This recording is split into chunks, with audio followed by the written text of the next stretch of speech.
Does that look good, or should I turn it? It looks like Turn it yourself turned a little in bit. some with your No, I think that's good. glasses. Yeah, I think you look good with your glasses. Oh, shit. You look smart. Thank you.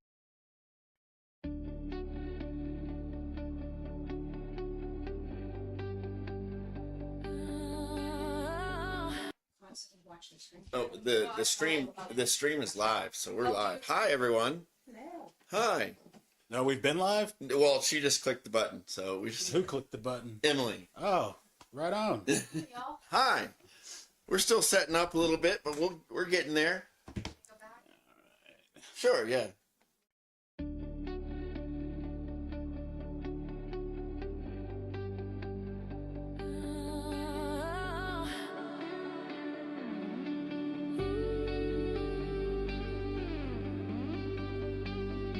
Woke up to another one and same old story on repeat. Lines are drawn across the water, no solid ground beneath my feet. Every voice is getting louder, but no one's listening at all. Feels like we're just drifting farther and farther, watching everything fall.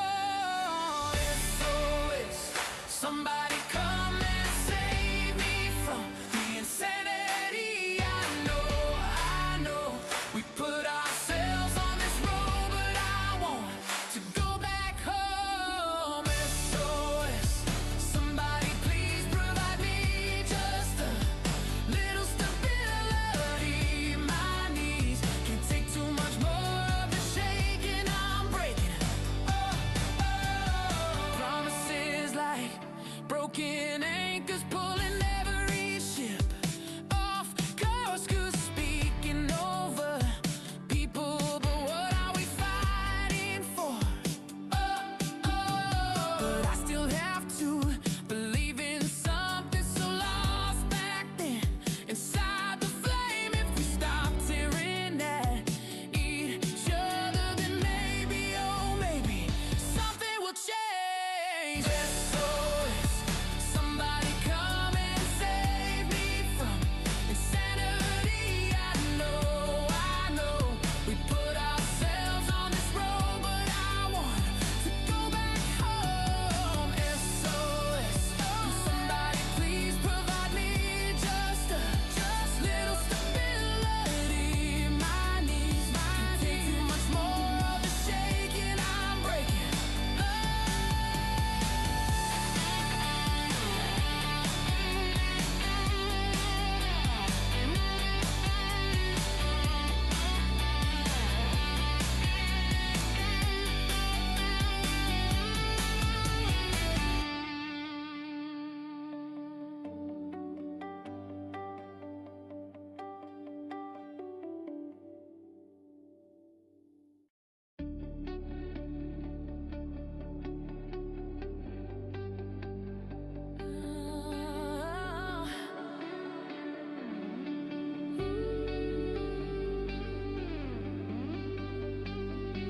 Woke up to another one and same old story on repeat. Lines are drawn across the water, no solid ground beneath my feet. Every voice is getting louder, but no one's listening at all. Feels like we're just drifting farther and farther, watching everything fall. SOS, somebody come and save me from the insanity. I know, we put ourselves on this road, but I want to go back home.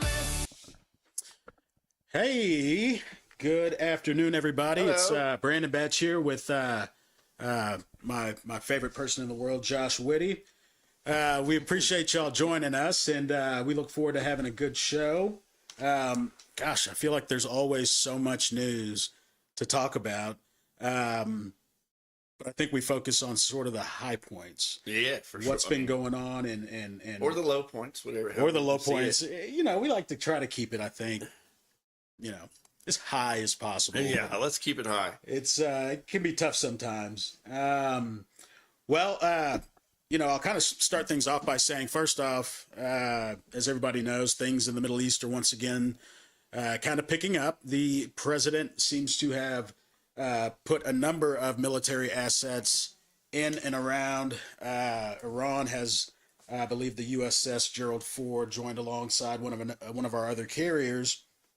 It's unclear right now as to whether or not the president plans to strike, but I will say to have that many assets, military assets, in a region and to not do anything, I think would be A waste of money. a waste of money, Yeah. a waste of a lot of Yeah, money, Josh. yeah. Thank you.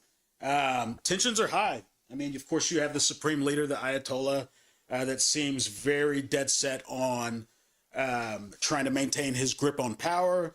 Thousands of protesters have been killed. And what is trying to be determined now is what does the United States, in conjunction with our partners in the region, do about it? My personal opinion, of course, which I will save till later, but in general, it seems like other members within the Middle East, Jordan, Israel, Qatar, etc., are all kind of on edge because what they know is that whatever happens as far as military strikes go in Iran, it's going to impact that region greatly. And I think one thing that the administration has to be considering is even if we get rid of the supreme leader, Ayatollah Khamenei, who's going to replace him? Is it going to be somebody that is more pro-West leaning, or like we have seen in some cases, is it going to be somebody who is less friendly to the West? We don't know, but I certainly hope that those in the room with the president and our allies in the region are certainly thinking about that. Which then brings up the question, of course, does the president have the authority to conduct such a strike? Which, again, given how many assets are in that region, it looks like it's probably going to be some sort of sustained Do you know the answer engagement. to that? Does he? Well, it's an interesting thing. You know, of course, if you ask the president, I think he would say he has the power to do whatever he wants. There doesn't seem to be much consulting with Congress that happens nowadays. But the reality is the Constitution does give Congress the power to declare war. Mm-hmm. Is launching this sort of strike against Iran considered an act of war? Well, I would certainly say so. And as such, under Article 1 of Section 8, Clause 11, that power is granted to Congress. Now, keep in mind, we have the State of the Union coming up next week, and it's going to be interesting to see what, if any, sort of conversation happens in the room with Democrats and Republicans as far as... You think it'll be So you're saying you think it may be like a sales pitch for an attack on Iran or something?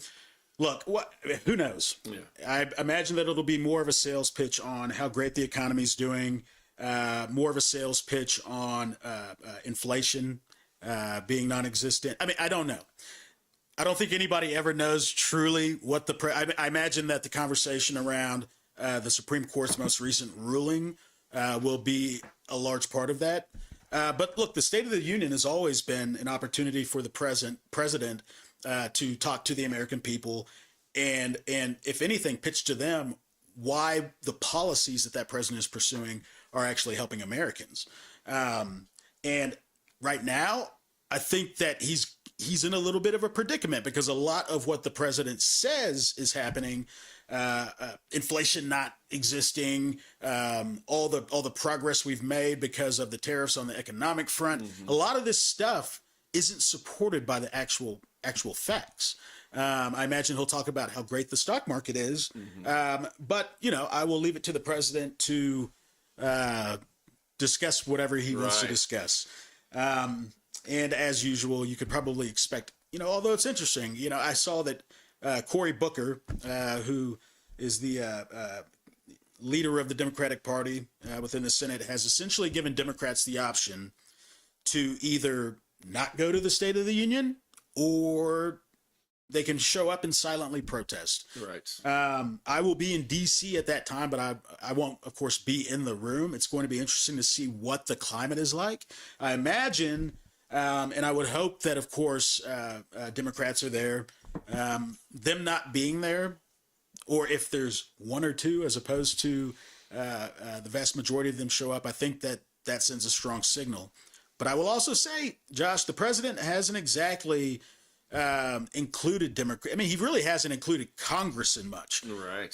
but especially the Democrats. And we saw that with the governor's meeting that was supposed to take place at the White House, where it initially didn't include any Democrats. He was only inviting the Republican governors to come to that meeting. Right. And so, Well, wasn't that now? Correct me if I'm wrong, but didn't he only invite like other than Gavin Newsom, the states that are involved in like border security? that I don't know. I don't know. That's a good question. It was. Well, I just saw some people like throwing, upset and saying, "Oh, these people didn't get invited," in it. And it was like, well, Yeah. not everyone was supposed to be invited, but who knows how true any of it is. Well, so what I heard, what I read, was that the board of, I think it was the board of chairman of the Democratic governors or something along those lines. He was in a video talking about how Jared Polis of California, as well as the only other black governor that we have in America, both of which were not invited. Jared Polis apparently was not invited, according to the source, that he wasn't invited because of the fact that the president is wanting him to pardon an individual that he does not want to pardon. Right. And He's like, if you want to invite to my party, I need a pardon from yeah. So neither here nor there. I think the State of the Union is going to be interesting. I think that the president certainly has a lot of explaining to do on any number of things. I hope he uses that as an opportunity, since he's going to be before Congress anyway, to explain his rationale, if the decision has been made behind closed doors, to launch a preemptive strike against Iran. If negotiations somehow don't pan out and that's the decision, I hope that he would use that as an opportunity to make his case to our Congress, therefore making his case to the American people. Let's say put yourself in Trump's shoes and you decide you're going to attack. Where do you attack? How do you do it? What do you think? Well, I'll tell you this: Iran is not Venezuela, right? In Venezuela, it was They have the ability to. Iran is a lot more capable militarily than Venezuela is. Are they on par with the United States? Well, I don't think that they're on par with the United States. But what the Iranians do have is they have a lot of leverage over how much chaos they want to cause in the Strait of Hormuz, which a lot of global trade flows through. They have a lot of influence through the Iranian Revolutionary Guard Corps, which has there's I wouldn't say that their capabilities are necessarily mind blowing, but they have the ability to activate any number of proxies in Hezbollah or Hamas to make life really difficult for our partners in the region. To make it simple, the way I see it is, they have the ability to actually kill some people. Cause some damage. I don't think this way. Yes, and I don't think this is necessarily a situation like Venezuela where we do this and we don't really risk the loss of life to service members. I think that there's a strong likelihood that some military men and women could possibly be killed. I would hope that whatever has happened, I haven't seen much proof of the diplomatic efforts that have been ongoing. It seems more like you do this or we do this. An ultimatum's been given. And I hope that there's diplomacy taking place behind the scenes that I'm unaware of. Yeah. To avoid this sort of the potential chaos that could flow from launching a strike that will be seen as an act of war, risking large-scale regional instability. I hope that those who are advising the president and the president himself understands that. But again, given the number of assets that we have in that region now, I think it's going to be incredibly. He's kind of put himself in a little bit of a box. You want to send a strong message that you're prepared, if necessary, to do what needs to be done.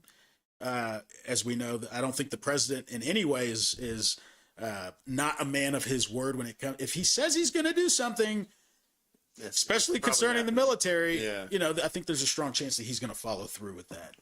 Now, whether or not that decision is a smart decision, good or bad decision, you know, we can certainly argue that. But being that this is the case, I hope that we proceed with a little bit of caution.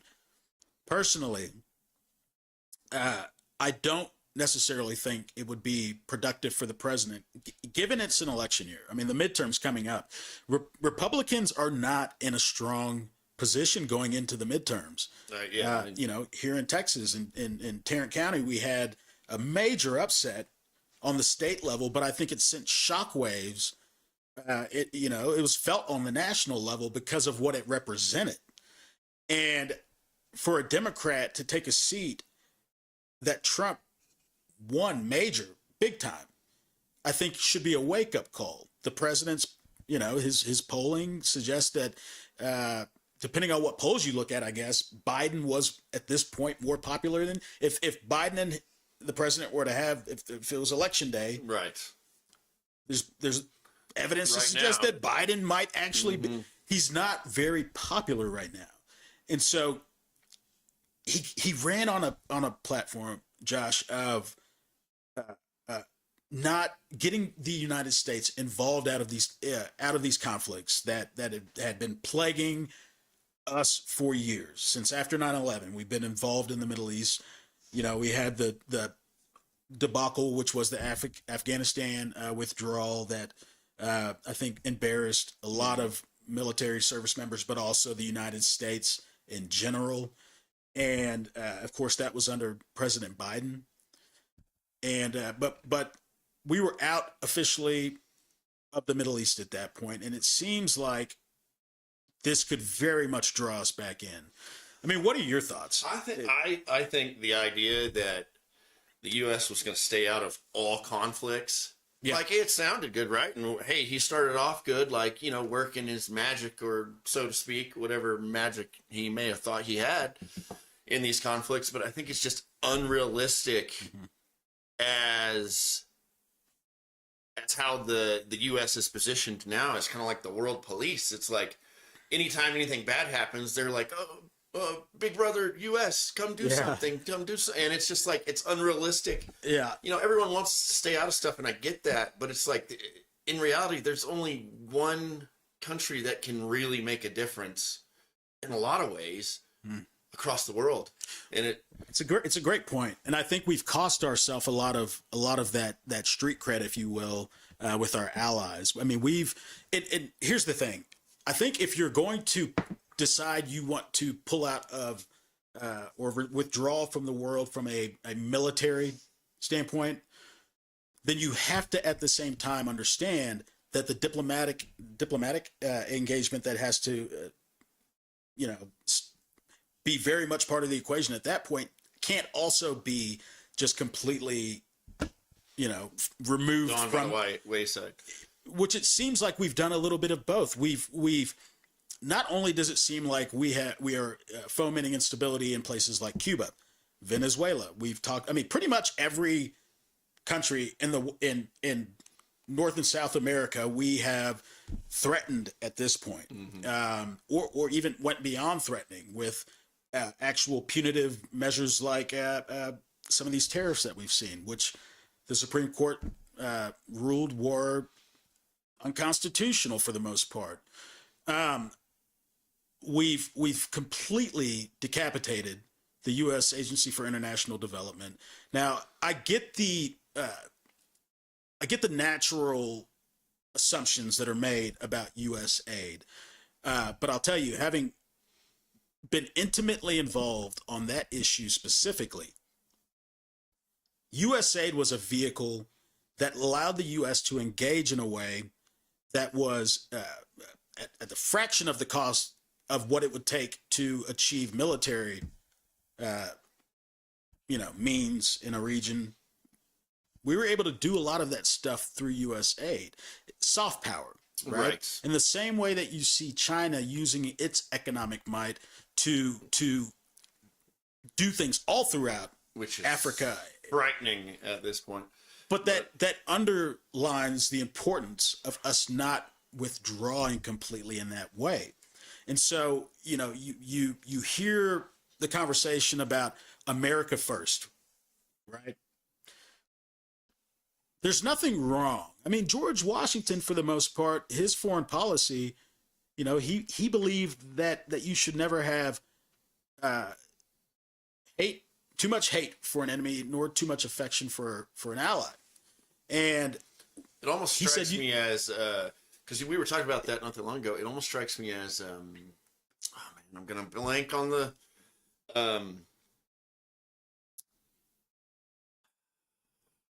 Frick. That book. It's a whole not stoicism.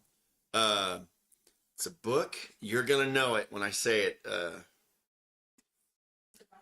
Well, I'm gonna whistle a tune to myself while you. I'll think of it. I'll think of it. But anytime I hear you say that, I'm like, man, he literally takes a page right out of this. Yeah. Oh, almost had it. Is it mine? It's old. It's like I'll figure it out. Is it? You're not talking about The Art of War or anything like that, are you? It's almost like The Art of War, but it's written by I want to say Meditations by Marcus Aurelius. Oh, yeah. Marcus Aurelius is the man. Mm-hmm. Yeah, his book Meditations. It's great. Marcus Aurelius, who is one of the last great emperors. He helped usher in this incredible period of stability within Rome, which, I mean, they were still out conquering, but what was unique about that period was that within the actual, within Rome, mm-hmm. they were witnessing sort of this incredible period of peace and stability. And a lot of that was because of his leadership style. The guy was, you don't really think of him even as being, an emperor of any sort. You think of him as being a philosopher. Yeah, thinker. And that's what he was. He was a thinker. That's why he was good at it. That's why he was good at it. And, I said this, I talked about this a little when I was running for Congress, but what you said just reminded me. A lot of our system of government was built on a lot of the philosophy of the greats, right? You guys like Marcus Aurelius, mm-hmm. Plato, Euripides, Socrates, you name it. And today you don't really see any actual room for philosophy in our politics. And I think a big part of that is because we've gotten so lazy, right? We use hashtags and catchy sound bites. Any video to get longer than 20 seconds. We just we critical thinking has just fallen to the absolute wayside, and everything is presented as though it's supposed to be so black and white now.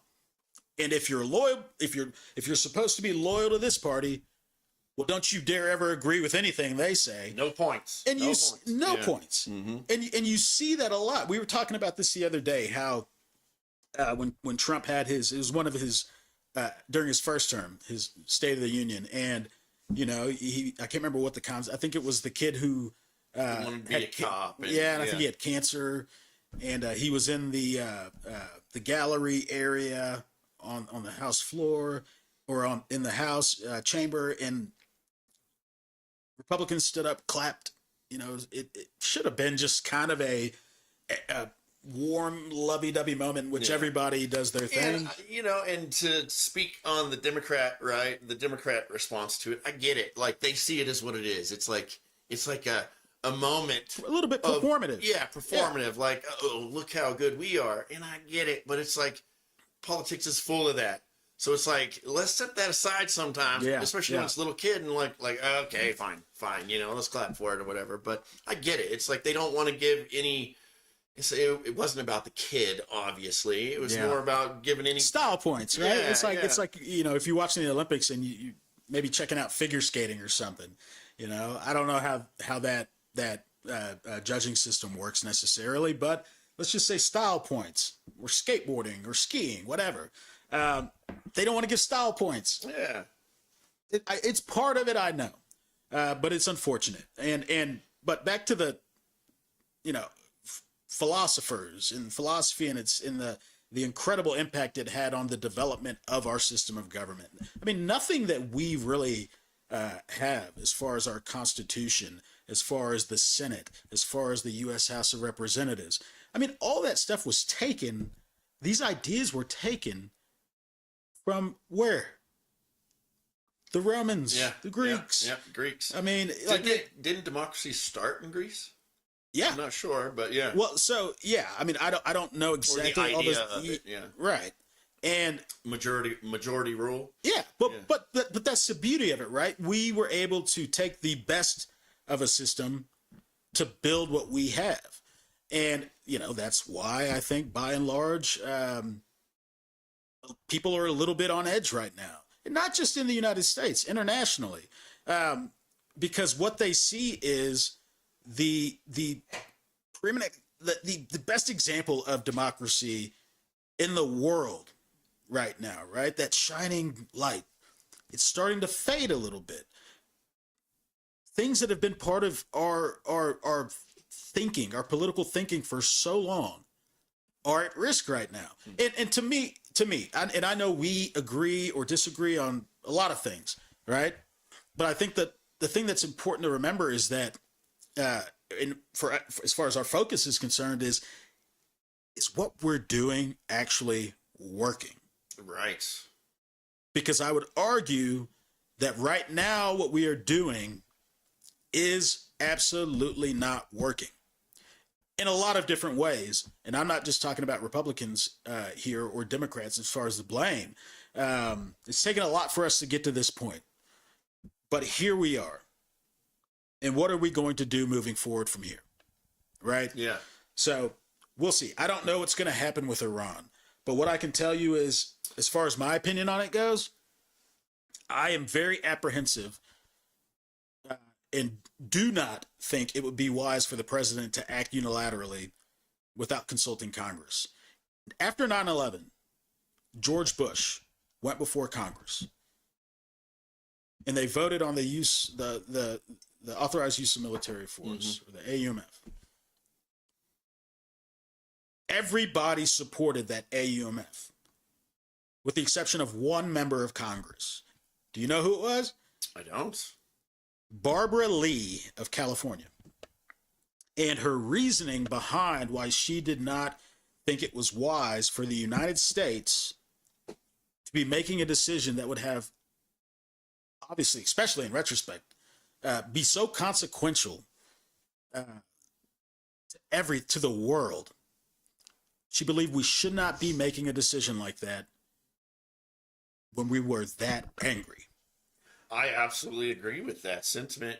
Marcus Aurelius used to he used to remove himself from everybody. Shut himself in a closet, metaphorically speaking, if he had a tough decision to make, and he would just think on it and let his emotions reside before he would actually make a decision. Wow, what a novel concept, Don't do things when you're fighting mad. Right. It's usually not the best time to make a important decision. Because the craziest things seem right. Honestly, it's like emotion-driven choices are the ones that come back to bite us the most. Very true. I tell my kids that all the time because I've got 3 boys. I'm like, you're a man, and the world is going to judge you harshly. And if you make decisions on emotion, you will ruin your life. Because as a man, making a decision on emotion gets you into fights, starts road rage, creates enemies, all kinds of things. Mm-hmm. Like, so if a man is emotional, he's at a huge disadvantage to a guy or a group of people that step back and look. Or a woman. Or a woman. Yeah. Like, yeah. I think women get a little bit of a pass on the emotional part. Well, here's what I'll say about that. what I'll say about that is sometimes women are the ones that should be making decisions because men, like, you know, we could just be stupid sometimes and not think things through because emotion is one of those things, Josh, that and you might disagree with me on this. I don't know. Don't get me canceled now. But well, look, don't get us canceled. We do this together. Yeah. I think first of all, we have to draw the distinction between having empathy and being emotional, right? Because I think empathy is not a bad thing. Right.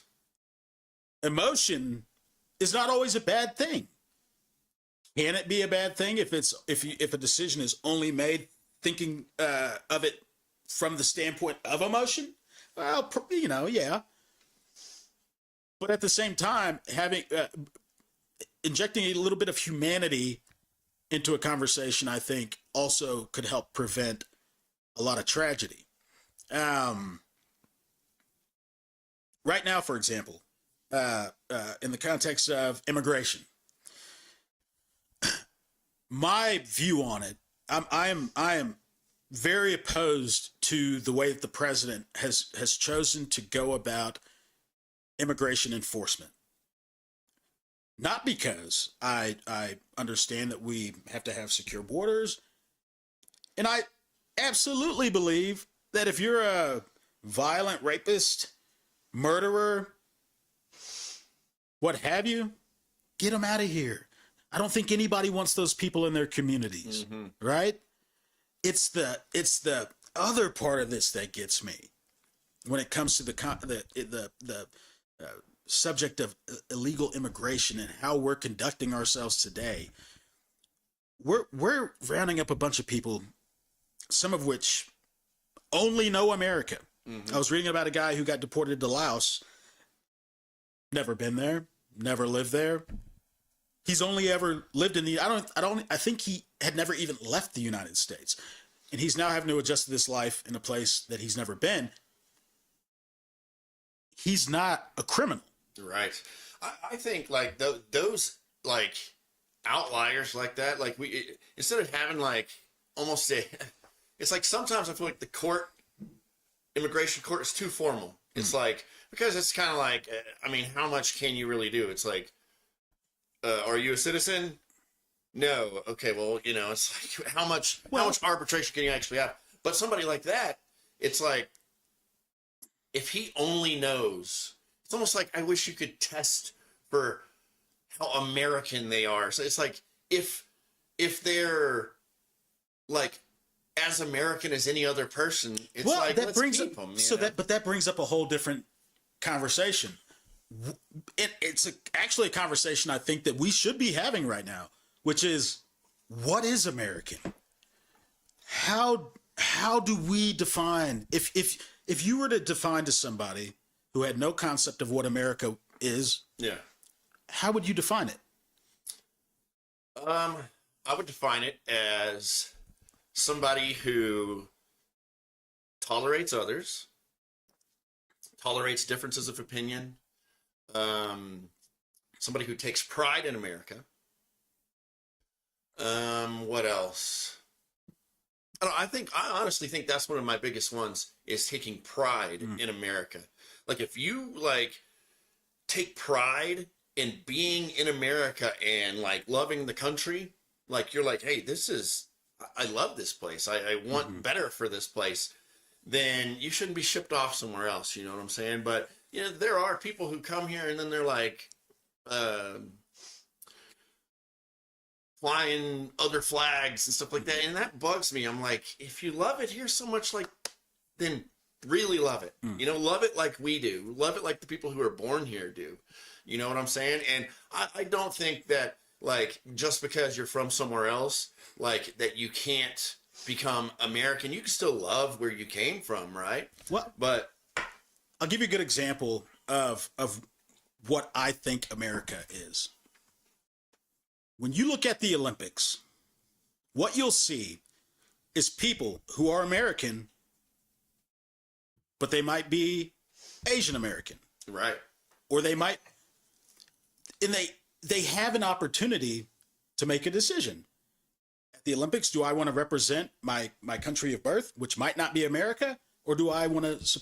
And in America, that's a normal thing. You know, we obviously hope that if they're on team whatever that isn't America, that they don't win gold. Yeah. Right? Like we want to win the gold, but at the same time, they're given that option. See, that's how it should be. That's the simple test. Do you want America to win gold or not? And if they're like, well, I'll be like, oh, look, gone. Here's for me, here's the beauty in it, right?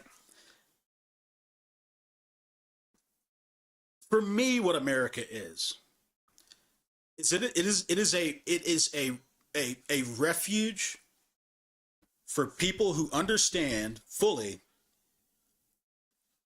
that where they are, wherever that may be, whatever country they're not able to live a fulfilling, meaningful life that comes with things like freedom, liberty.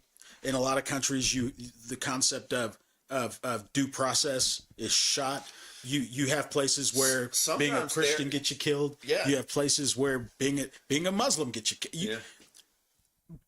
In America, one thing that I thought we prided ourselves on was not necessarily judging a person based off of how much they love America, but more so how much do they confirm and stand with the ideals of what America is supposed to represent. Yeah. And so right now, for example, you have a lot of people who, me, right? Like I get so much criticism, and the common phrase is, well, if you don't like it, leave. I'm not going anywhere. No, I want to make it better. Yeah. I want to make it better. Being an American means that you have the ability to criticize your government.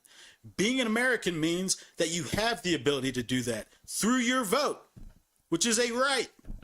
Being an American means that I can take my culture from wherever I came from, bring that here to America for people to experience and make America great through that sort of diversity. Yeah. Imagine if it's hard for me to imagine because I don't know. But imagine if we lived in a world in which your culture was not welcome here. Okay? What would you be eating for dinner tonight? If my culture wasn't welcome? You're not your culture. I'm just saying, like, if there was no other culture but the American only? which I don't even know what that means. Yeah. What is American only? I would say hamburger, but that's from Germany, right? So The point is that in America, you can have a little bit of the world. Mm-hmm. We're a representation of what the ideals that we represent have been used time and time and time again by nation after nation as to what other nations should aspire to. Yeah. That's the difficulty, right? It's like the nuance of being American is hard to like quantify. Exactly, you know? which is why we shouldn't be trying to quantify it. Yeah. Right? Being an American means that you believe in the idea of life, liberty, and the pursuit of happiness. Being an American means that you believe that you can come here and have at least a shot at the American dream. Right. Being an American is in a lot of ways those ideals, I think, are what we have to be careful that we don't let go of and lose sight of, because it's those things that I think at the end of the day, regardless of who the president is, whether he's a Democrat or Republican, it's those ideals that are what binds us. It's those ideals that keep us, although we might veer far left or far right, keep us on the tracks. My concern is that we're forgetting who we are. And not just forgetting who we are, but we have some people saying this is who we are when the description that they're giving of who we are is not what we are. Mm-hmm. That bothers me. Being an American means I can say something about that if I'm bothered by it. And my government shouldn't be able to just come after me because of that. Yeah. But that's one of those questions I hope people ask themselves a lot, right? Because usually in America, we get to this place, and we've been here many times, where we find that things are really divided, and then it takes something catastrophic to wake us up and unify us. It happened after 9/11. You know, we really haven't had that moment since. I guess maybe when we got Osama bin Laden. I remember I was at a congressional baseball game, or was it? Yeah, I think it was a congressional baseball game, and Obama came on. They had it on the jumbotron, and it like not him, but the words scrolled across. The words were there. Osama bin Laden has been killed. Yeah.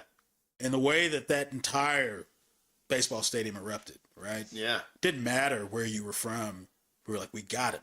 Mm-hmm. We got him. Yeah. I bet that was kind of cool, feeling that like unifying feeling. Especially you were in DC then, right? Yeah, yeah. I bet you don't feel that very often there. You know, no, not in the time that I was there. In the time that I was there, and even from the time that I was there until to today, it's changed so much.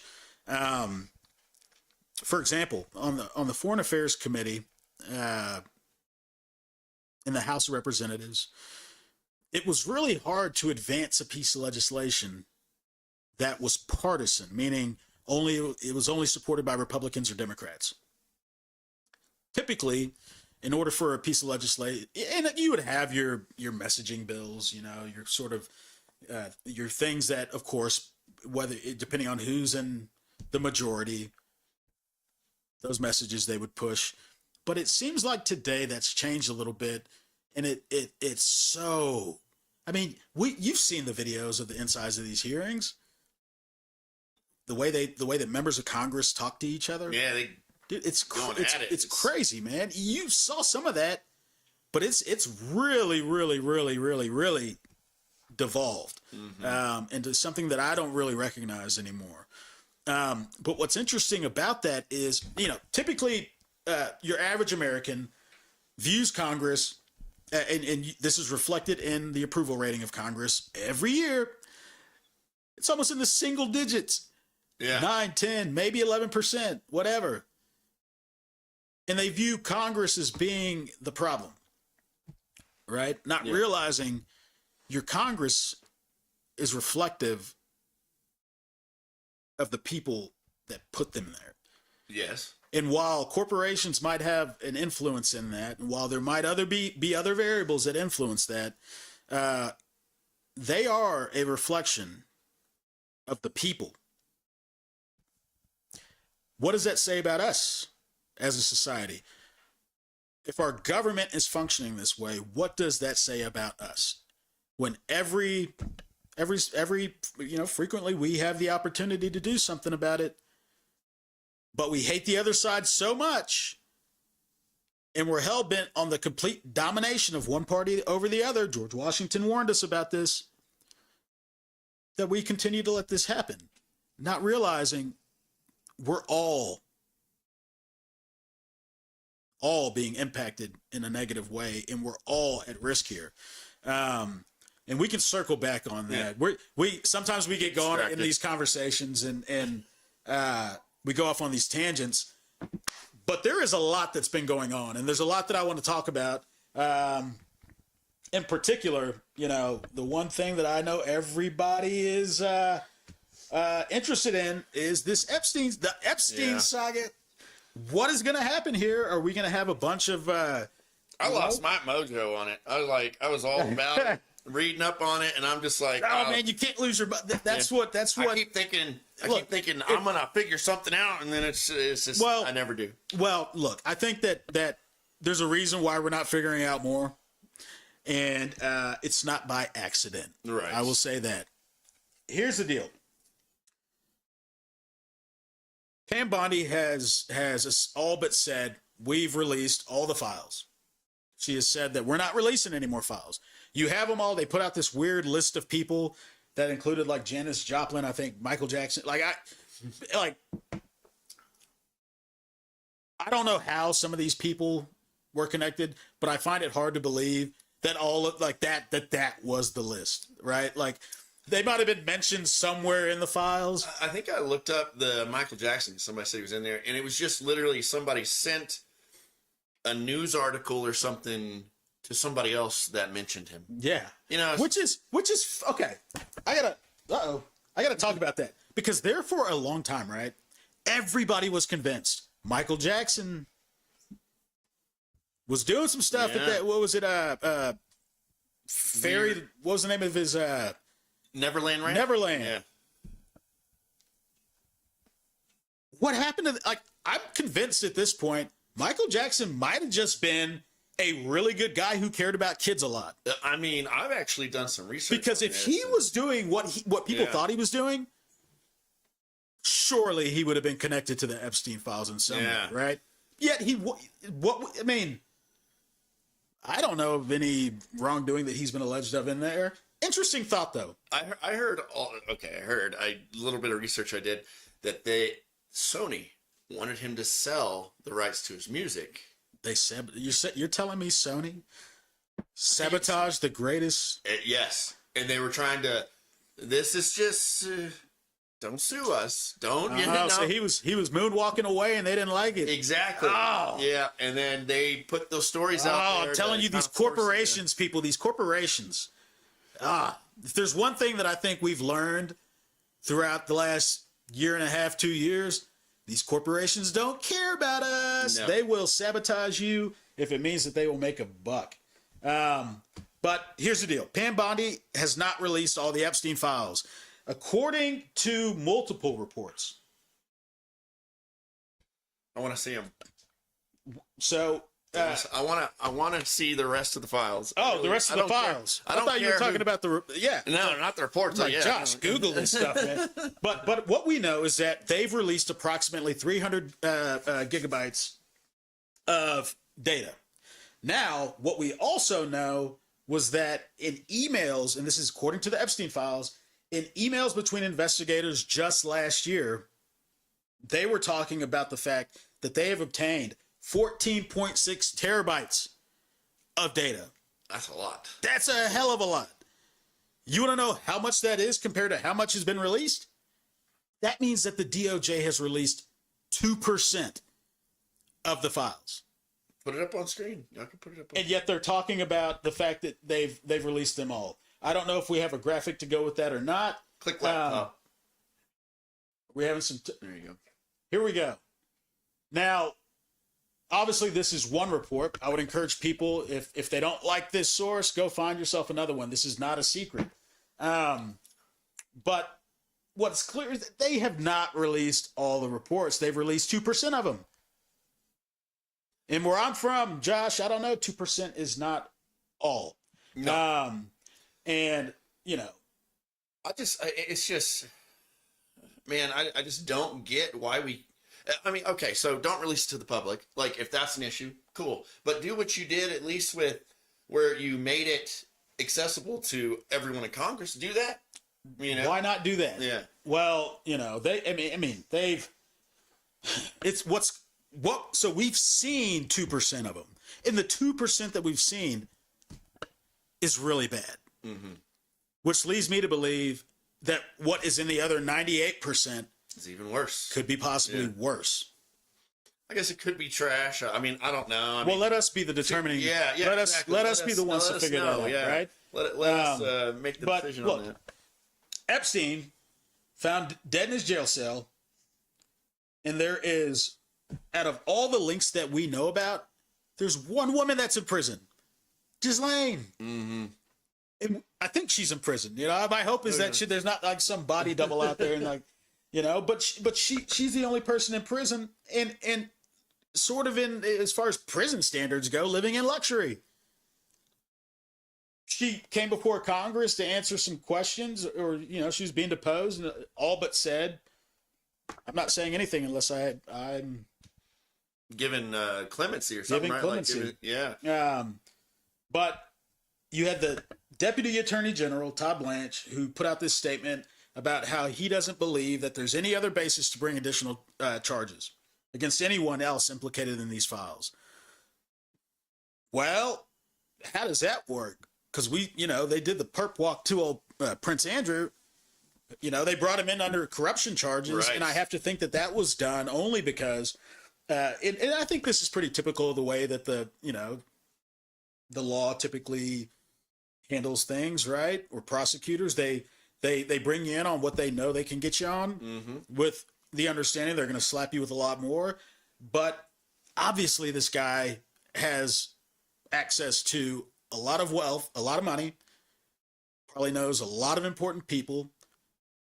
Maybe he can talk. That'd be okay well with me. I think he should, but I think that's why they brought him in under the charges that they brought him in under. Obviously, if him being I think he probably is naturally a flight risk. Get him in custody. We'll see what else happens with it. But one thing I want to talk about real quick for the folks watching this. So we know for a fact that there were 3 main properties that involved this, Jeffrey Epstein and a lot of the stuff that was going on. You had his island, you had his residence in New York, and the one that I want to talk about is the Zorro Ranch, which is in New Mexico. So the Zorro Ranch is a 7,500 acre ranch. It has its own airstrip, its own helipad. We got the graphic up here for you. And what's interesting here is that we know that there's a lot of weird stuff that happened at the Zorro Ranch. Well, it is now, and this is according to multiple sources, owned by, a candidate running for Texas comptroller in our state of Texas, former state senator Don Huffines. And according to the reporting that I've seen, he purchased this ranch back in 2023 under, at that point, an LLC that was formed shortly before, I believe, he purchased the property. And it's what we know is that it was not necessarily made public that he had purchased it. And then his let me see here. So the Zorro Ranch, which is mentioned more than 4,200 times in the Epstein files. This is in New Mexico, right? This is in New Mexico. Maybe not that far away from where we are. I don't know. I do a lot of work in New Mexico, but I've never. I mean, I would remember if I probably drove past. I imagine 7,500 acre ranch. You're not just gonna be able to probably drive by on the the highway to wherever and spot that place. But according to Epstein's attorney, well, and let me back up just a little bit. Huffines came out and he said, and this is in an interview. I'm sure you can find it if you Google it, where he said he wants to turn it into some sort of, I believe it's like a Christian retreat, and that the proceeds of when he bought it from the sale of Zorro Ranch, those proceeds went to the victims. However,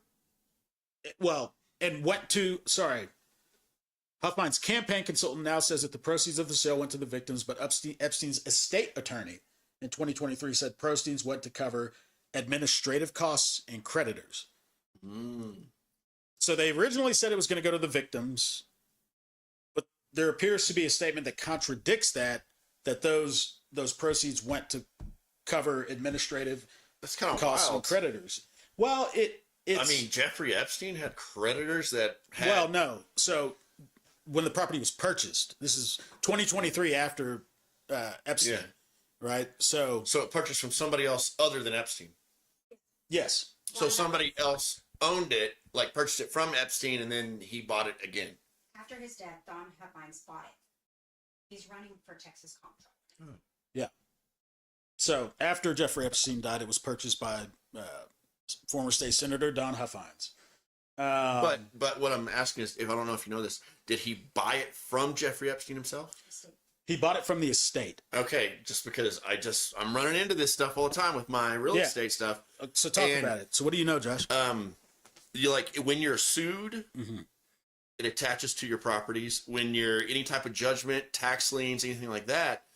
And I'm wondering if they may have thought, okay, well, the proceeds are going to go to this, but then they didn't know that all these things were attached. And that's very possible. Yeah. That's very possible. And just to be clear here, I'm not in any way trying to say that there was wrongdoing in that regard. All I'm simply saying is that this is what was said. Yeah. It'd be interesting to know. It'll be interesting to know. And, I would encourage the people that do know to make it clear.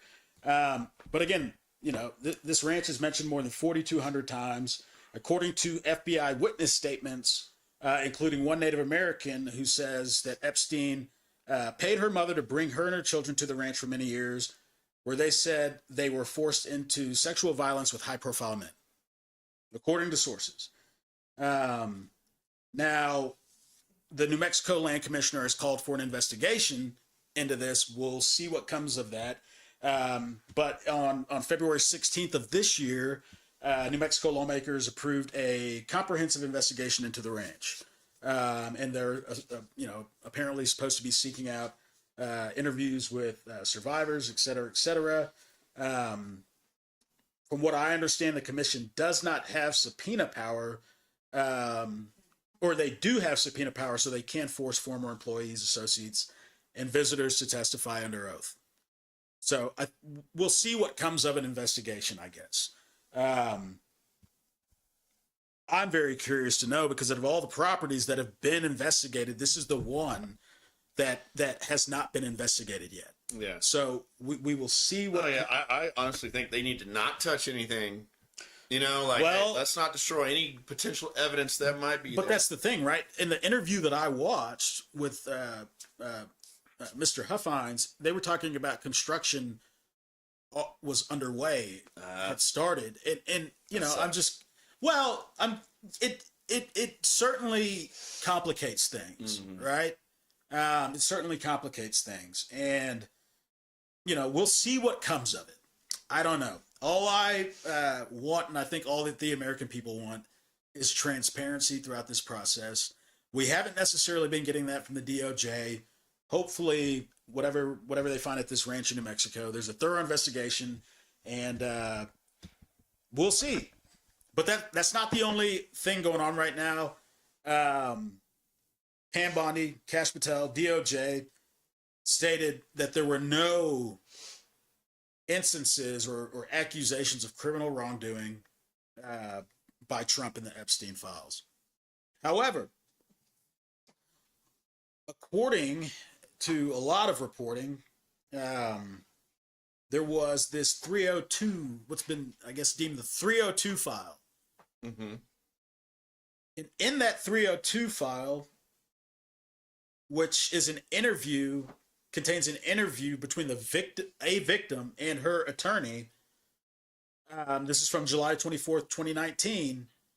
And for anybody that wants to look this up, the case number 3501.045, this was entered into the Epstein files in 2019, one day before Epstein was found dead. And in this file, you had a victim that stated that between 1983 and 1985, and this took place in New Jersey apparently, Trump had sexually assaulted her, and then violently abused her. Man, this stuff is just, it's frustrating to even read, but This was apparently this happened 85. 1983 to 1985 in New Jersey, directly in relation to the president. She claims he violently punched her in the head 3 times after she bit him. And at the time that this took place, she was between the ages of 13 and 15 years old. Okay. Apparently the FBI has interviewed her at least 4 times in 2019. The first interview of which was logged one day before Epstein. What was the date of the interview? Yeah. Well, like the first time she laid the allegations. I don't know the exact date, but the interview, I don't know if this is the date that the interview was put into the files, but the interview between the victim and her attorney happened on July 24th, 2019. Okay. Yeah. Okay. And apparently these same documents, these interview records, were shared by the government to Ghislaine Maxwell's defense attorney during her trial. And this same victim then later sued Epstein for sexual assault allegations during that same time frame and received a settlement from the Epstein estate in 2021. Typically, if you sue somebody and they settle, doesn't necessarily mean you're guilty, but it's not a great look. And, you know, a settlement, again, does not necessarily mean that there's a difference between a settlement and someone being found guilty. Yeah. I guess is where I will leave it. But they did settle with so she sued with the Epstein's estate. Epstein at this point, I believe, had already been. He was 2019, I think, is when he died, and so in 2021 was when the lawsuit happened. Yeah, her suing his estate. Okay. And wonder why she wouldn't sue Donald Trump. She's scared of Donald Trump. Yeah, I don't know. Does it say what the settlement was? No, I imagine that you probably won't be able to find that information. Yeah. Typically, those settlements, once you at the point in which you settle, you don't get to talk about it at that point, right? Yeah. So,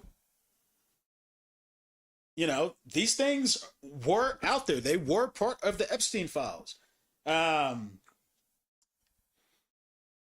mean, they released this stuff back January 30th, but since then, they were removed. The DOJ removed this as part of the Epstein files.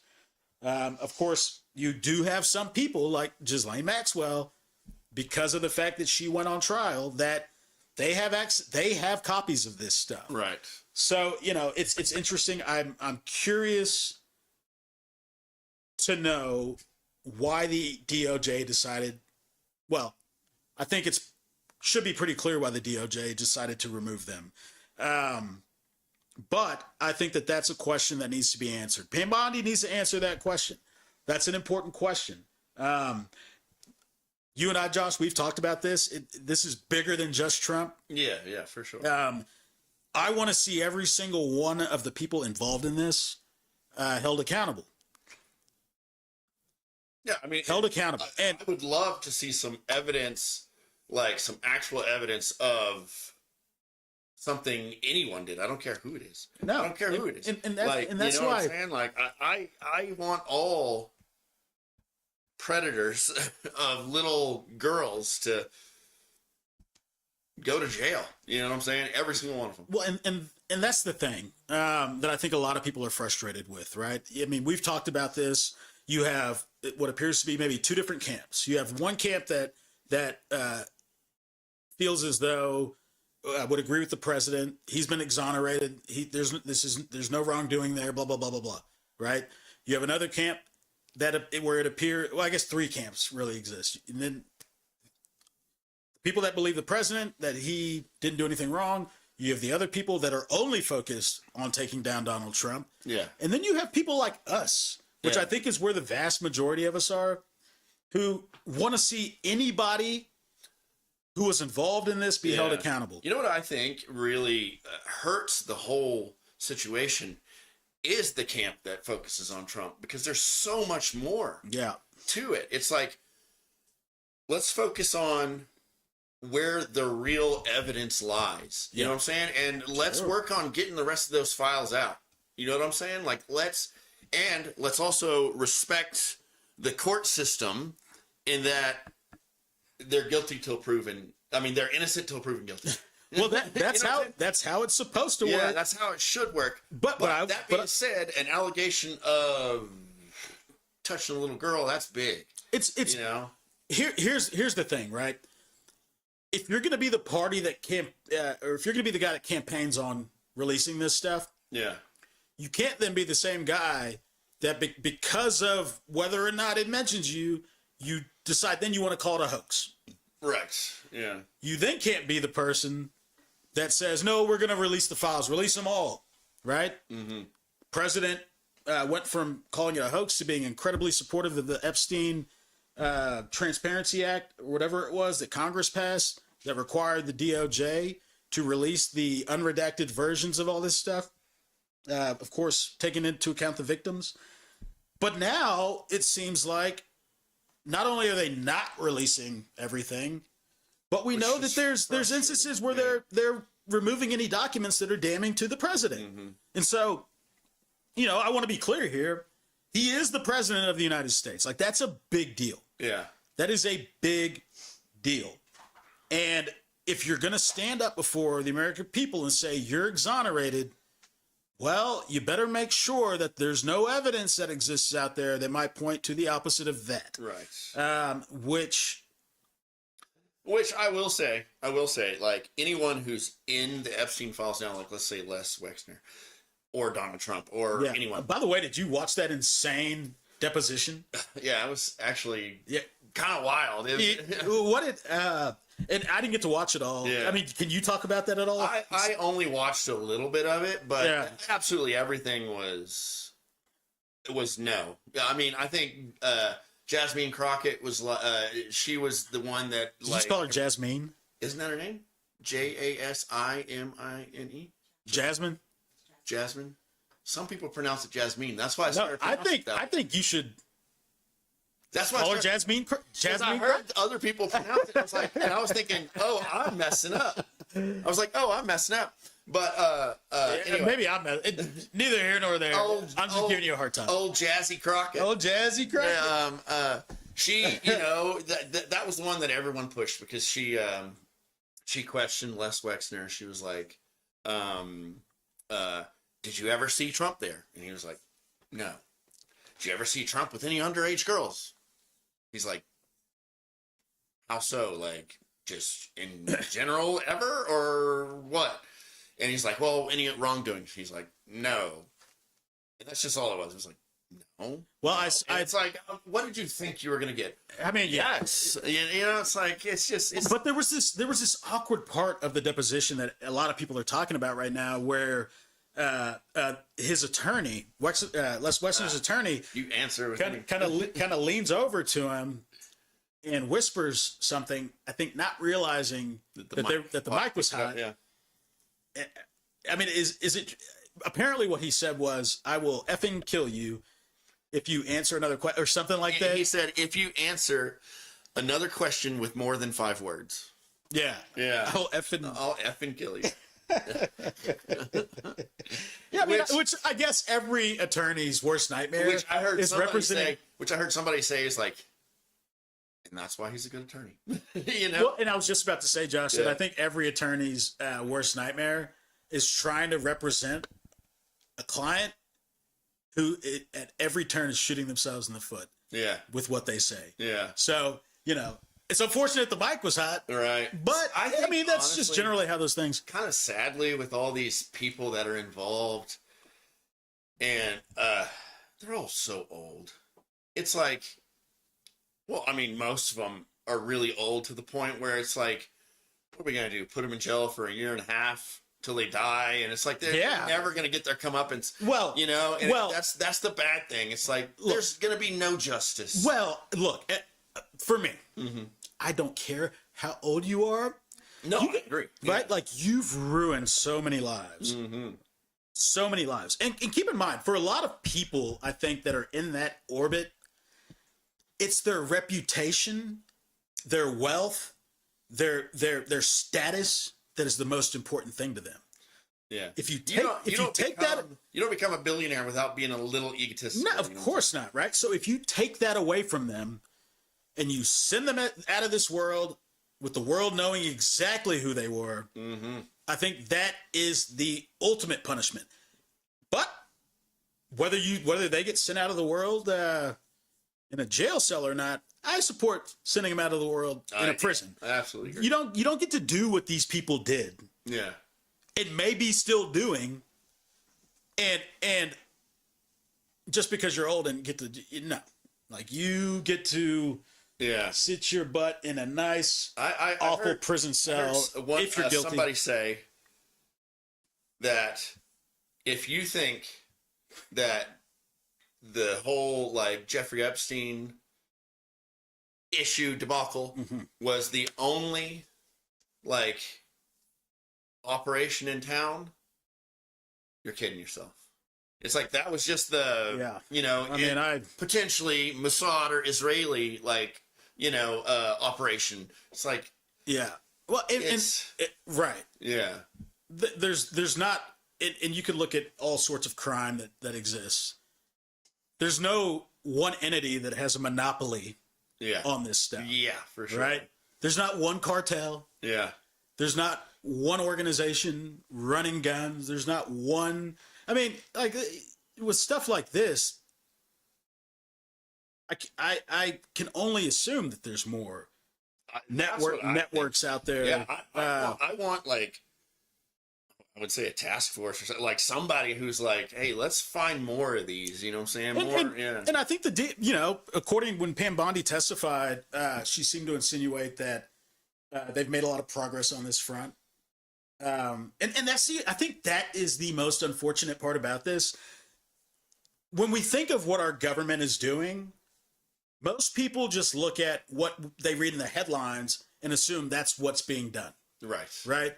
Not taking into account the incredible work that so many public servants are doing every single day that you just don't hear about. And that's the unfortunate part about it, is that all of the good stuff that is happening, I have no doubt, is being overshadowed by nonsense.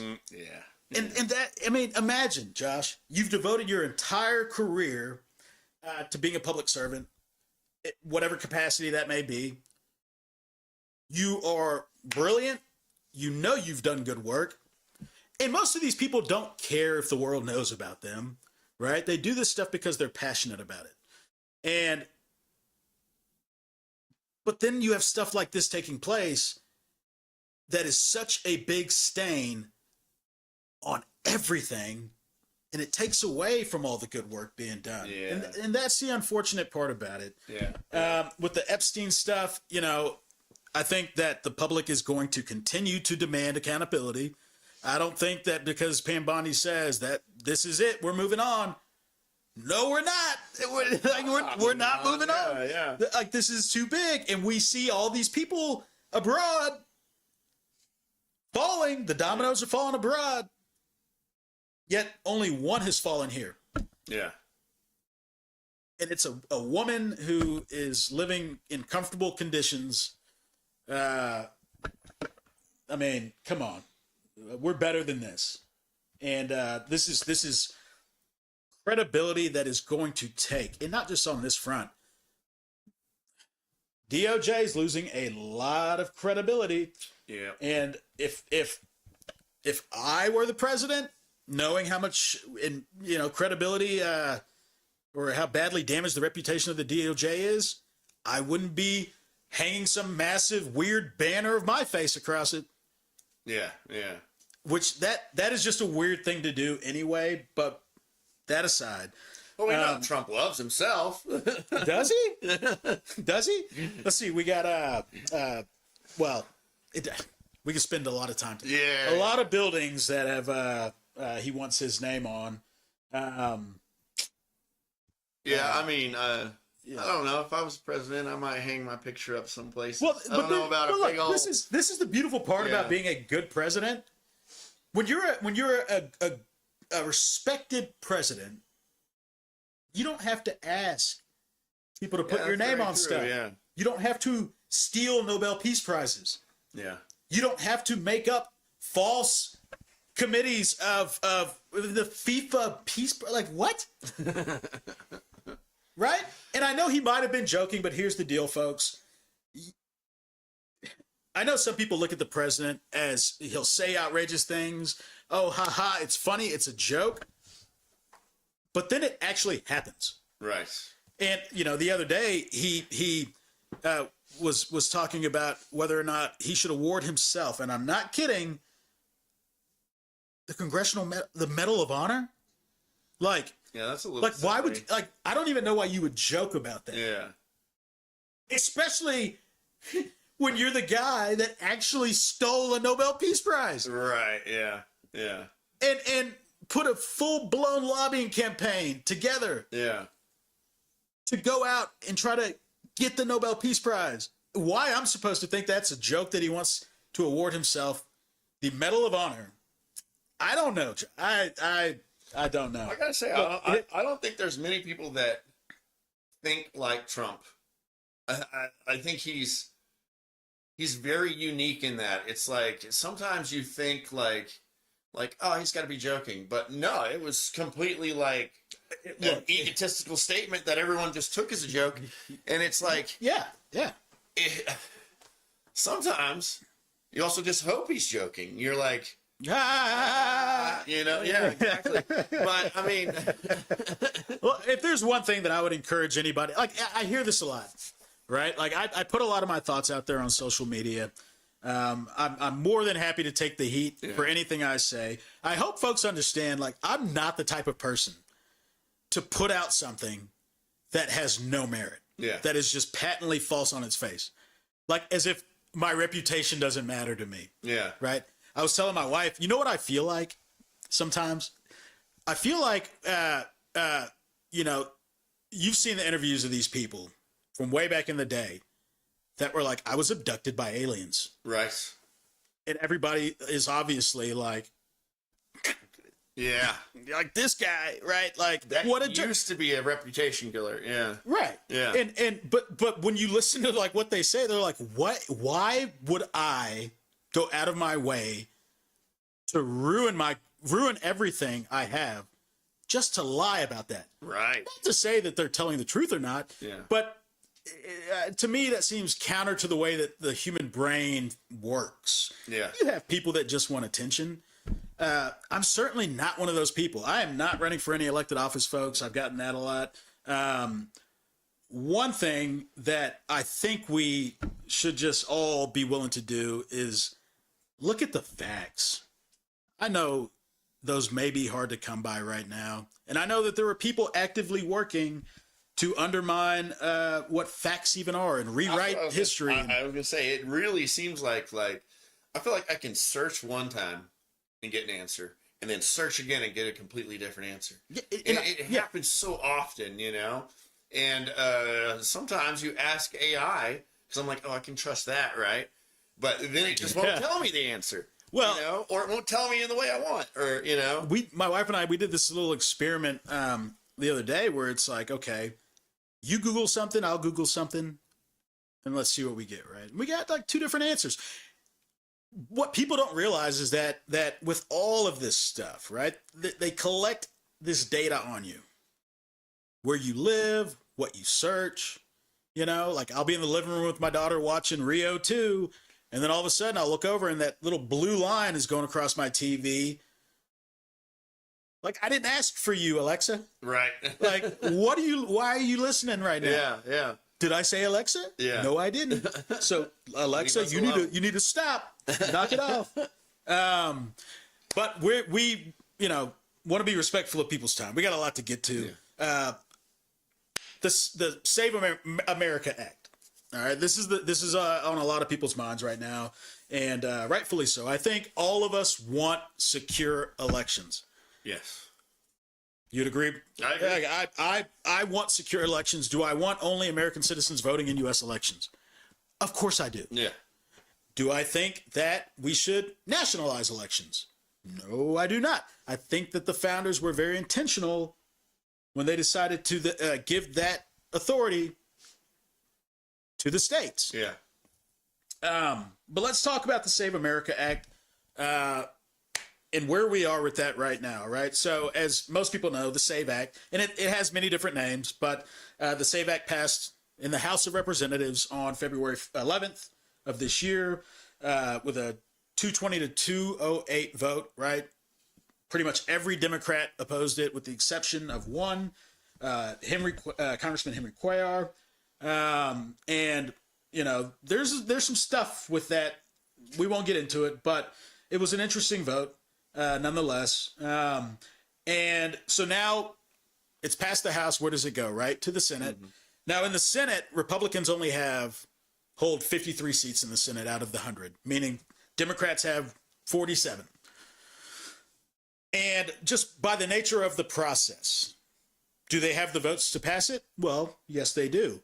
But in order to get that bill through the Senate without Democrats using a mechanism called the filibuster, which some people might know what that is, some people might not know what that is. But in general, the filibuster is a legislative maneuver that allows for the minority to get up and have unlimited debate on any issue that is relevant and pertaining to the vote occurring on the Senate floor. In this case, the Save America Act, right? The only way you can stop that debate from taking place, that unlimited debate, is through a procedure called cloture. Now, in order to end debate in the Senate, you have to have a 60 vote. You have to be able to muster 60 votes. Republicans have 53, which means in order for them to get this bill through the Senate without Democrats using the filibuster, meaning they could go down there. The famous case in modern history not too long ago was Ted Cruz. You know, he's down there on the Senate floor talking about green eggs and ham. Oh, right. You remember? Just reading. Yeah. And he was, you know, he What are the rules on it? Do they have to keep talking? you cannot stop talking. Okay. You don't get to go to sleep or take a nap or sit down.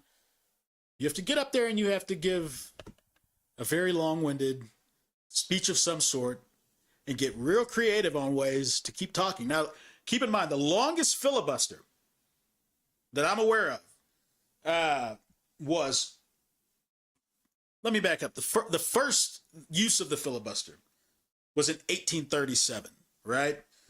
The longest filibuster in the history of America was by Strom Thurmond, who was a Democrat from South Carolina.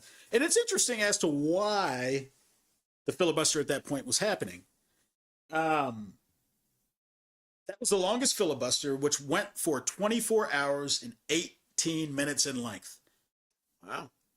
I mean, you're talking about a dude down there talking for a day, Yeah. right? Wow. Yeah. So it can only be one person, Well, so or can they tag team? I should know that.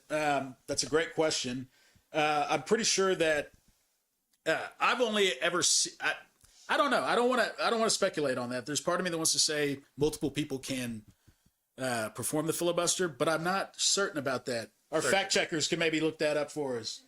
I'm embarrassed that I don't know that. On a filibuster, is it only one person, or can multiple people participate in the filibuster, like continuing to talk? And while we're looking that up, one thing that I want to get into though is like the SAVE Act. So what the SAVE Act does? Multiple people can. Yeah, that's what. Okay, so that.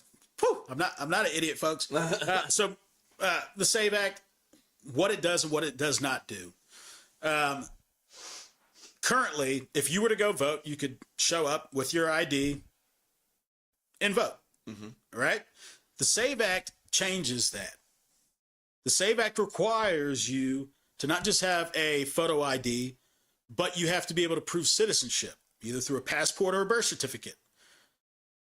Okay? The way that it's being, I don't have an issue with that at all. It's the way that it's being presented that I find to be misleading. Is it that you have to have ID to register to vote? To register. To register to vote. Yeah, yeah. Instead of just vote itself, it's to register. To register to vote, Yeah. right? Now, keep in mind, right now, this is not law. Yeah. So right now, you could show up. Mm-hmm. Same way you always have. Your name, yeah. They'll look you up. Yeah. Well, I've always been asked for my ID. Yeah. I mean, we live in Texas, so it is what. But the issue that I have with this is that the way that a lot of Republicans are talking about it, they're essentially saying, yeah, just show up, and so long as you can prove your citizenship. Most people, I've even heard some people go as far as to make it seem as though show up with your real ID. Right. But that's just not accurate. Mm-hmm. And because what not too many people are talking about is that, first of all, your real ID does not prove citizenship in most of the United States. And we have a graphic up here, right? So the states that actually issue real IDs that do also provide proof citizenship, Michigan, Minnesota, New York, Vermont, Washington, all northern border states. The rest of the United States, we don't do that. Yeah. That's so you have to have your passport but what's interesting about this, and I don't know, maybe I'm missing something. Josh, tell me if you think I'm missing something, but as it stands, I went and pulled this data from our own Department of State, and we'll put a graphic up here. This is a map of the states that have the highest number of issued passports, right? Now, if you live in one of those green areas, that means you are in the top, I believe, 20% of states where you have the most passports issued. Now, when you look at those states,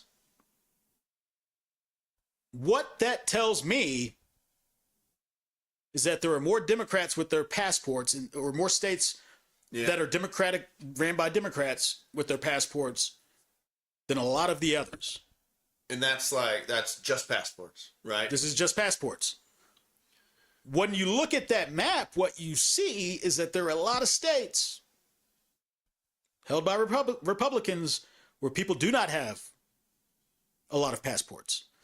So passports being one of the ways that you are able to prove citizenship, it seems based off of this map that it would present more of a challenge for red states over blue states. Yeah. Right?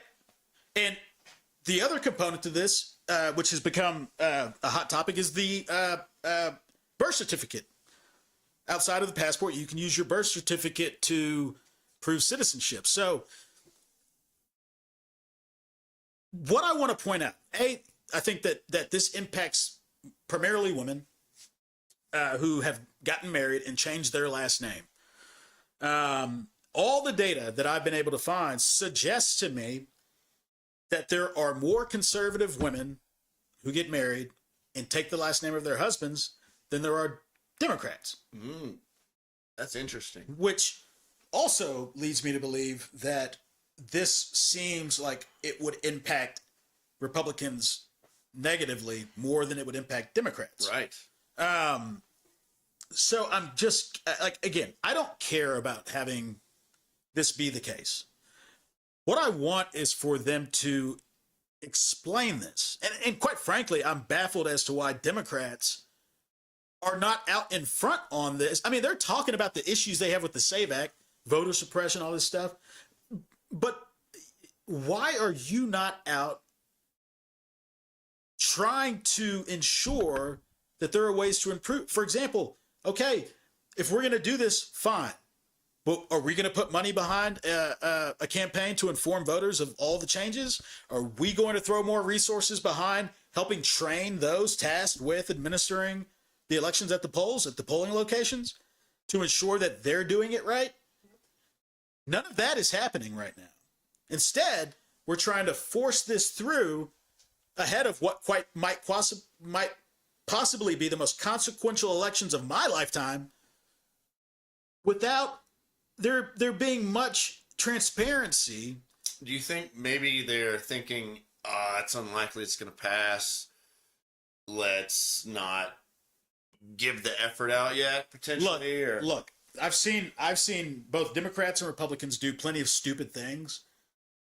Assuming that this isn't going to pass would be one of the dumbest things, given the impacts that this would have, not just on Democrats or Republicans, but our election process. Well, then that would only leave that if they put the information out there, that it would hurt the support for the bill. Which I think if more people knew about it, they would realize. It's interesting, right? Yeah. So Gallup did a poll. They conducted a survey in which this was, I think, a couple of years ago, maybe 2000, I can't remember the exact date, 2018. Gallup did this poll. You've heard that the results from that poll discussed a lot on, throughout mainstream media, where everybody's been citing the fact that 83% or 84% of people do believe only U.S. citizens should be voting in elections. Well, duh. What, if I were asked that question, if anybody was asked that question, I'm actually surprised that it's only 83% of people. Yeah. Like who are the other, who are these other people? 17% that like don't believe that like what? But the thing with polls, it's these surveys. It require if you want truly accurate feedback about what the public sentiment is behind something, well, you can't just ask that question because that question is a duh. And of course, 83% of people. The other question was, do you believe you should have to have proof of or a photo ID? I think was the other question.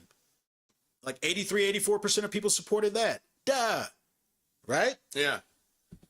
But it doesn't seem to me. And I looked at the survey that was conducted, and much like with the way that the bill is being presented, it seemed to me that survey didn't really go into any detail about, do you support the fact that you're going to have to now do this, or this is what's going to change? Do you support that? There was no notifying people based off the questions of what was going to actually change.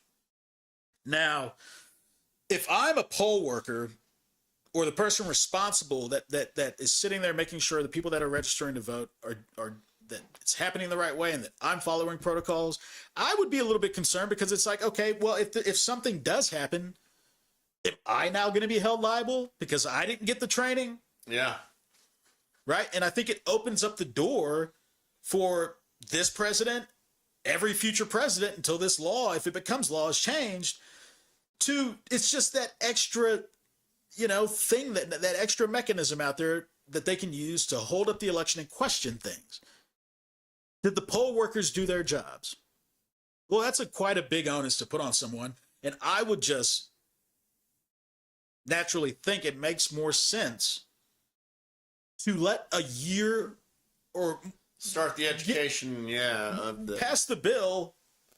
It won't go into effect until this date. So we have plenty of time to make sure that, because we should want people voting, right? The United States has no short history of voter suppression. They don't. We remember the Jim Crow laws. Women having to fight to get the right to vote. Like, it's always been a fight to get to vote. Yeah. Right? In most countries, I think the United States is kind of in a league of its own in terms of major nations where being a citizen doesn't come with you voting. The United States, we consider it a right or a privilege instead of a right, really. At least we treat it that way. And it's just weird to me. Like, if it weren't for the fact, think about it. The 2024 election happened. I did not hear Republicans yelling from the rooftops about illegal voters in the 2024 election. I don't remember. Yeah. Well, and this is kind of my point, right? And I'm not trying to make this political here. Let's secure our elections while not disenfranchising the American people. Yeah. Let's not do that. Yeah. Why are we doing that? I think all the data, Josh, real quick, all the data that I have seen says that non-citizens voting is not a thing. Now, you sent me something the other I don't remember the name of it, but you sent me a documentary. You're like, Brandon, well, you should watch this, and I did watch it. Yeah. And as I'm watching it, I'm like, oh, I kind of see why everybody's a little nervous about fraud that might be occurring in our election system. And so after I watched that documentary, I went and dug further to try to validate a lot of what I just saw in this documentary. And I wasn't able to. What I was able to find was the fact that the attorney hired by the president to look into the 2020 election said that there was not any fraud that he found that would have changed the results of that election. Yeah. I always ask people, I'm fully, accepting of I'm willing to have my mind changed. I want to be challenged. Challenge me. If I say something that is just way off base, challenge me. Put forth that evidence, right? Yeah. Like, let me see it. I want to see. I don't want to sound like an idiot. But I just, I have to live in a world where facts are what guide my thinking, not purely speculation. I think healthy skepticism is good, right? For sure. We should not just be trusting our government. That is not what we're supposed to be doing. Never. I don't care who's in power. If you're a Republican, I don't care at all. Don't I could just care less. trust Trump.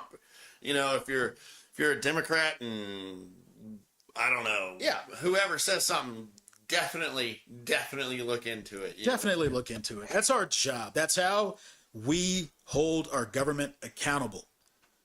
And we have to be willing and able to criticize our government without fear of retribution. Yeah. That is not something that regardless of your party affiliation, you should just be accepting. Mm-hmm. A government that is willing to ruin the lives of people because they're critical of you. Mm-hmm. That's not okay. I'm not down with that. And whatever administration does it. Yeah. It's wrong in all counts. It's wrong. What happened to just being able to call wrong, man? Right, yeah. What happened? Sorry, I interrupted you. You were trying to say something about the. I don't remember.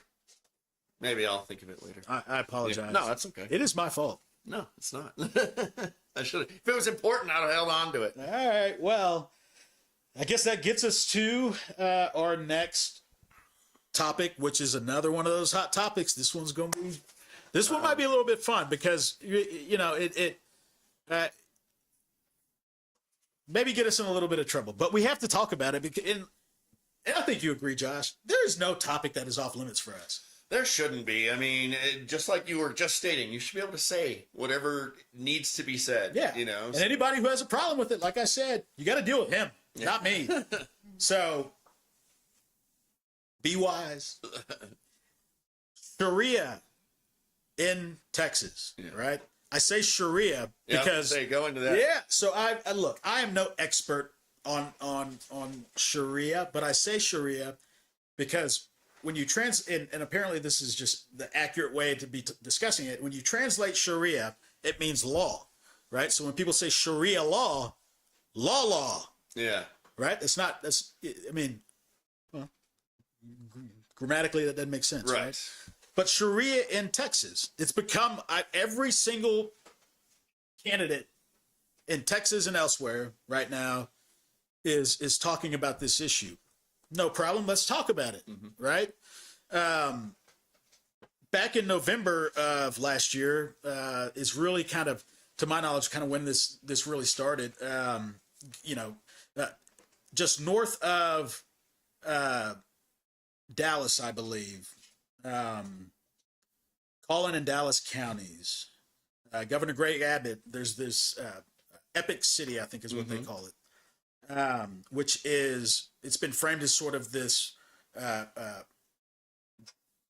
Islamic community where Sharia law is replacing state and federal law, and it's obviously rubbed a lot of people wrong. Apparently, they have a school, they have childcare facilities, like they have a lot of different amenities that they've put in place to serve the Islamic community living within Epic City. Mm-hmm. There have been questions about discrimination around housing.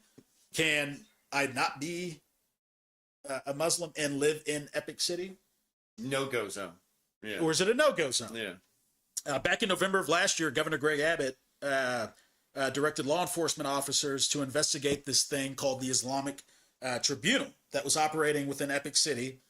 That he claims was making these fake judicial rulings. All right. And he directed the attorneys and sheriff's office to look into this because obviously he does not want people, no matter what faith you are, passing laws, making judgments or rulings that are outside of Texas state law, federal law, or superseding those. And he said, quote, "It has come to my attention that certain entities in Texas, including in Collin and Dallas counties, may be masquerading as legal courts staffed with judges issuing orders that purportedly carry out the authority to bind individuals to Islamic codes, thereby preempting state and federal laws. All right. Now, of course, Governor Abbott he's a former Texas Supreme Court justice. He was Attorney General, current governor. I actually worked for him within the Texas Department of Housing. And so we need to get into this, right? Like, what is actually happening? Is it something that Texans should be concerned about? Mm-hmm. Is it something that, if you live in another area where you also hear this same sort of talk, should you be concerned? All right. And one thing that I wanted to first, like when I saw how prevalent of an issue this was becoming. Okay, my first question was, well, how many Muslims do we have in the state of Texas? Right. And so I looked that up, and there's a couple different numbers that you might find, but somewhere in the ballpark of 400,000, right? And on its face, that sounds like a lot until you think about the population of Texas, which I believe is somewhere in the ballpark of 32 million people. Yeah. And then you find out real quick, okay, this represents, depending on which number you use, either 1% or just over 1%. And not all those 400,000 live in that community. Absolutely Obviously. not. No, these are split between some of the major metroplexes, mm-hmm. Dallas, Houston, elsewhere. But in the state of Texas in general, right, you're talking about 1% of the population. Yeah. And you and I have both heard there's a lot of talk of, they're going to take over. I mean, we should be concerned about this. And I'm not telling anybody not to be concerned. Right. Right. But I also I'm not an alarmist either. Right. And as well as I do in politics, it seems to me that there always has to be a boogeyman. Mm. Yeah, for sure. You need somebody to fight against. You need something to campaign on. Yeah, yeah. And my question becomes, is this more about that? Because to me, when I look at this issue, I understand why people are concerned about it. But my question is, how should we be responding? Are there better ways to be responding to it than vilifying, and we kind of saw this with the fraud case in Minnesota, right? Yeah. With the Somalis, the Somali fraud. Yeah. Right? Like yeah. the entire community of Somalia. Yeah, yeah. They're all frauds. It's like, no, they're not. You have people who are doing bad. Yeah. And also, I'll point out, not only Somalis commit fraud. No, obviously not. Yeah. Right. And so, Josh, what are your thoughts? Okay. My thoughts on the Sharia law. My thinking on it is, I think there's obviously a way that it can be done to where, if they're respecting our laws and they're able to live within whatever framework it is that they're wanting to live in, that it's, absolutely fine. Like, if they're really just wanting to, settle divorces in a certain way, that's okay. But there are... So it's a whole community, right? We have laws, even like in real estate, mm-hmm. where a real estate agent cannot discuss the ethnicity of the community. Like, so let's say somebody's wanting to move to Texas and they're like, hey, what about this house? Mm-hmm. If that's within that Muslim community, the real estate agent, let's say they're from out of state and they have no idea. They literally, under mm-hmm. criminal charges, cannot say anything. Yeah, I mean, they can't. Yeah, they can't be like, oh, well, that's in a Muslim community.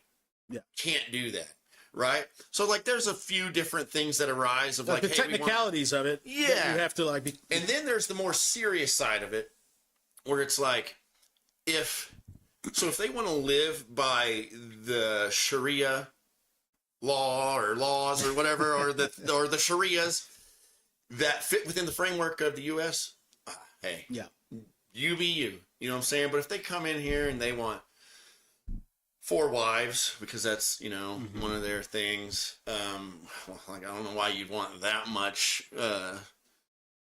that many wives to have to pay for. And well, Donald Trump had a few. Yeah. But no, that's all it wants. Look, but, yeah. No, I got you. And then the other big issue And obviously, I'm sure that I would hope that this doesn't happen, but a lot of like extreme, Islamists and stuff like that, they do believe in child, marriage, which isn't okay. Yeah. You know what I'm saying? And if they're not doing those things, I'm on board. But if there's ever a time where they start to cross over into the more like extreme, where they're like, hey, I don't care if this is the U.S., my 12-year-old needs to get married. Yeah. It's like, that's when I have a problem. Well, and to be clear, that would be in violation of the state law. Yeah, exactly. Right? Yeah.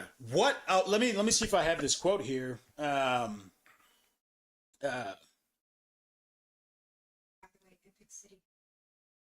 Yeah, and also, thank you. Epic City does not exist right now. It was my understanding that there were plans for this to move forward. The governor has halted those, and of course, I don't know in terms of when this is supposed to move forward, if it will move forward. But this is the conversation that's happening right now. They were working on this community. Apparently, they did not notify, which is another issue. Apparently, the governor's raised. They didn't notify, according to the governor's office, the authorities that they were wanting to do this. They kind of, at least how it reads, is that they just started doing it. Here's when I've looked into this a little bit, what I found is this. This Islamic tribunal that they've set up, it appears to me that even on their own website, they've made it very clear, nothing that we are doing as a tribunal supersedes or undermines state or federal law. Yeah. Right? When you think of tribunal, usually, like when I hear the word tribunal, I'm like, oh, like I in the world that I come from, that's like the word that you use for when some gross atrocity has happened and you want there to be justice, right? But in the context of Sharia, what they are saying is that we want to be able to settle disputes, things like disputes between community members, things like disputes between whether it be marriage or divorce. Yeah. In which case there's an agreed upon don't violate don't violate state or federal law. Because I know in Sharia, divorce favors the husband.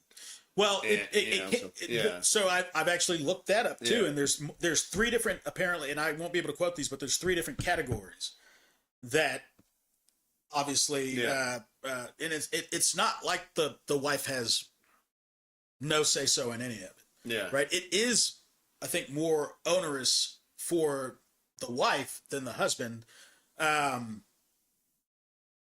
what I'll say about that is, here's my thing, right? If you have a prenuptial agreement, what is a prenuptial agreement? Is it something that is issued by a court? No. A prenuptial agreement is usually a contract that is signed by parties with legal representation that is an agreement on how assets are to be split in the case of divorce. You see it a lot with athletes, celebrities. I'm sure the president has had them. Anyone with a lot of assets typically has a prenuptial agreement, right? And what I am trying, and I would encourage anybody that hears this, if you can tell me, how is a prenuptial agreement any different than what if the way that they are explaining it is accurate, this Islamic tribunal, how is that different than a prenuptial agreement, right? If you get a divorce and you have a prenup, it's not like you no longer have to go to court. Right. You still go to court. You go to court with that prenup. Yeah, the judge will have to rule that the prenup's valid, all that stuff. Right. Yeah. And so the way that when I read this, and granted, I will be the first to say, I have not spent every waking hour trying to figure out the specifics of this stuff, but I've spent at least a few hours looking into it, trying to approach it with an unbiased mind, and it seems like what they are saying is not completely irrational. Yeah, they're saying that the legal system to go through arbitration within the court system is incredibly expensive. We're not saying we're going to forego that, but if we can settle our disputes but with this tribunal, and we both agree to that, and avoid going and having to pay more money for attorneys and all these other things. That's what they prefer to do. Mm-hmm. As Sharia is the governing sort of code of conduct or law, if you will, within the religion of Islam. And so if that is what they're trying to do, I don't have an issue with that. No. And quite frankly, says to that. when it comes to discrimination practices in the housing, right? All I would ask is, or if for the people who are really upset about this, okay, let's be honest, guys, let's be honest. I actually have the stats here. I was reading this. It's one of the few reports that were ever really compiled, or books translated into English that were compiled on the subject of Sharia as it relates to, what it does, doesn't do, and etc. So here are some of the numbers, and they've conducted a lot of surveys that they found. First of all, the extreme side of, or the extreme faction of the Islamic community represents the minority, which I think we could all say, in most cases, the extremes of our own parties represent the minority. They're very loud. Typically, when you hear the extreme, you think that that is a representation of how the people over there generally think, right? Yeah. I don't know how many times I've heard the Democrats want to destroy America. They don't believe in America. Or Democrats saying they're all racist. Yeah. Right? Like these blanket statements that get thrown out there because of the annoyingly loud extremes. But here's the thing. The extremes, if this data is correct, make up a small fraction of, and there are many different, just like with the Bible, right? This is a big debate right now. Christian nationalism versus the people who think in that we should be focused more on what Jesus actually said. These two competing factions of Christianity that are going head to head right now, right? What that tells me is that even within a religion, there are multiple different people who practice multiple different ideas of what that religion represents. This is no different than in Islam, folks. But 53% of Americans believe or do not really see Islam in general in a favorable light. 40% have little knowledge on it. 23% have no idea what's going on. But it says Americans who do not know a Muslim person are twice as likely to say they are not okay with Islam. 2/3 of Americans, 66%, feel Muslims are not accepting of other religions. 68% disagree that religious beliefs of Muslims and Christians are the same. And most people do not believe that Muslims believe in equal rights for women. Okay, so these are just the numbers that I found, right? But what this tells me is that the majority of people do not know a Muslim person personally. Yet the majority of people also disagree with what they believe. Now, I just started looking into this stuff the other day, and I'm not advocating for one side or the other here. So y'all don't go blowing me up on social media talking about Brandon wants to back. Like, I'll respond to you maybe, but just come on. Let's use our brains here. What would you say? So let's say they don't buy in to the systems we have here. So the only reason I bring this up is because I don't know if you. Well, let me just to make sure we're on the same page. When you say buy into the systems, what do you use mean? our police, use our ambulances, firefighters, all those systems. Like they build their own community, Like and public services. Yes, yeah, Sure. yeah. The only reason I bring this up is because This is coffee, by the way, in my pink thermos. the only reason I bring this up is because it's been a new concern with the Somali community in Minnesota. So obviously, I need to do more research, but they interviewed a lot of first responders, and they said that nobody ever dies. They never go on calls where anyone's ever dead. They don't take bodies. They don't know where they're going. Are they holding the ceremony themselves and not like going through the system? Yeah. The, like, and that all can be a stuff? big problem for a number of reasons, right? Because I do know that there are specific ways that people of Islamic faith treat the deceased that isn't necessarily how Right. But the fact of the matter is, a coroner still needs to be able to look at a dead person Exactly. and that's determine what they're getting at. what was the cause of death. Yeah. Right. And again, this gets back to the issue, which is what it looks like to me is that people are concerned about the Sharia and what it as far as how it governs people of the Islamic faith. Does that supersede our processes, our state and federal? Well, and my thing is, if you're the part of the Islamic community saying yes, it does, well, obviously, then you are just gonna have to understand that ain't the way we do things. Yeah. Right. That's just not the way we do things. But I'd be interested to know those types of facts, right? Because what I do not like is when just stereotypes are made especially when it comes to any sort of racism, it becomes central to a campaign, a political campaign. Right. After 9/11, we remember. Oh yeah. I mean, shoot, everybody, like, I mentioned this the other day on Facebook, and there seemed to be some confusion. I think we've talked about it a little bit, but there for a long time, the majority of my life, I remember it being weird and scary to go to things not knowing if there was going to be a terror attack. Right. Yeah. I mean, I do. I absolutely remember. You remember. I would remember. I remember you would see a Middle Eastern person. Right.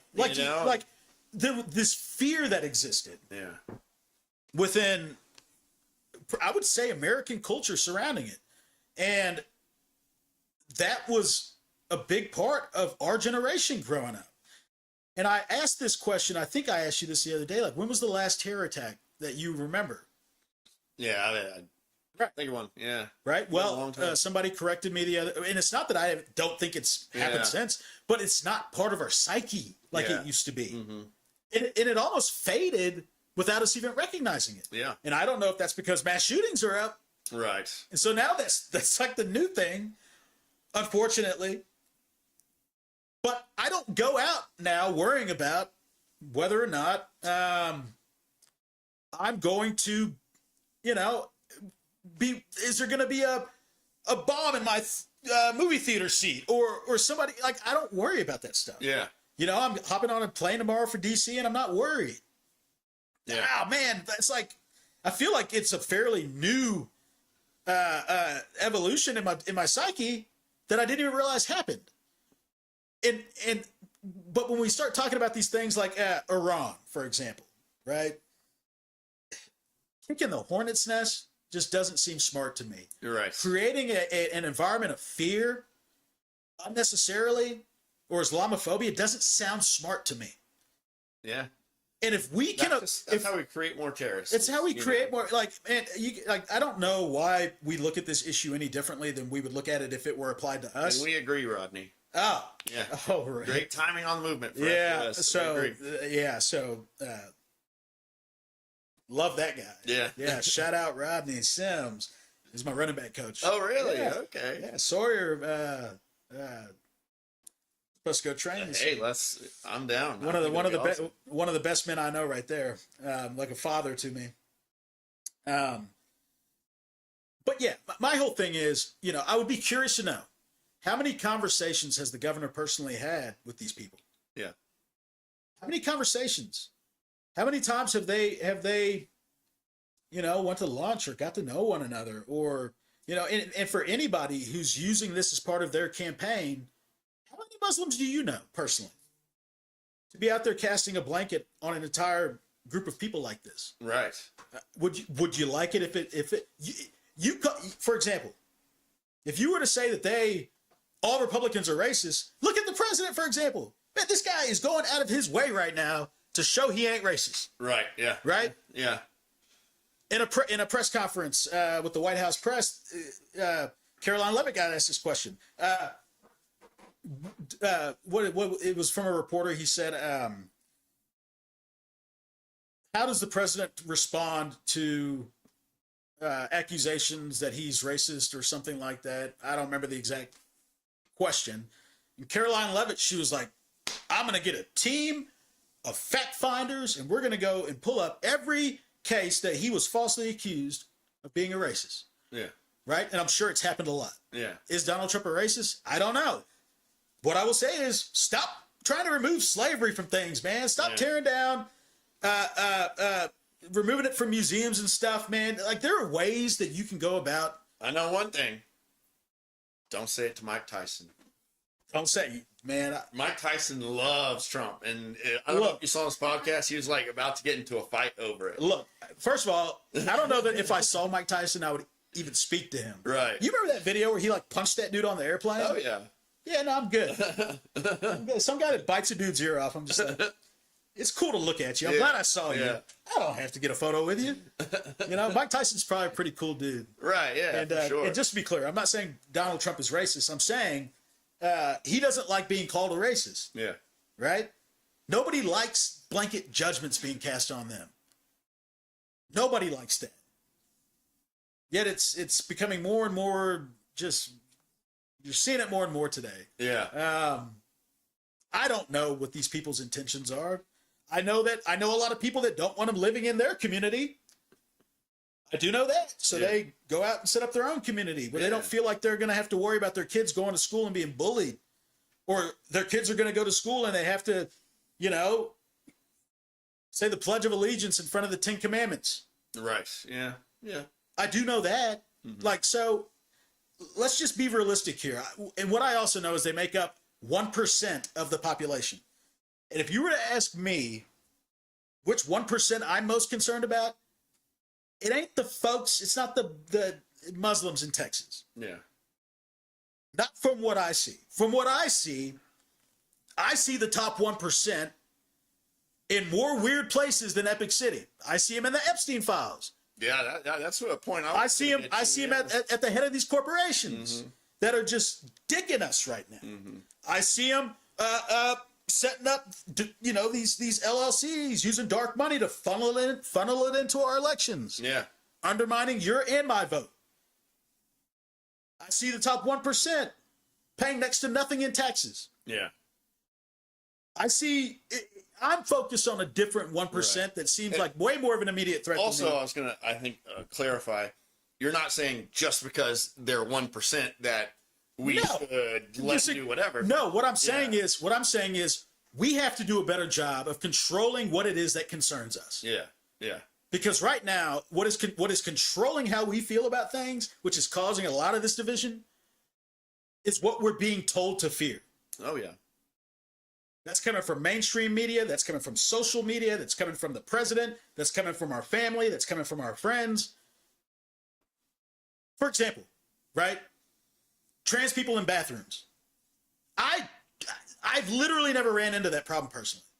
Am I saying that I agree with it? Yeah. No. Yeah. I'm saying, how big of a fear is that for me? Right. I've never experienced it. Yeah. I don't know. For you, I would say, and me, no fear at all. Yeah, right. I could care less, but that's the question that I pose to people is, have you actually ever been given a personal reason to be fearful of it?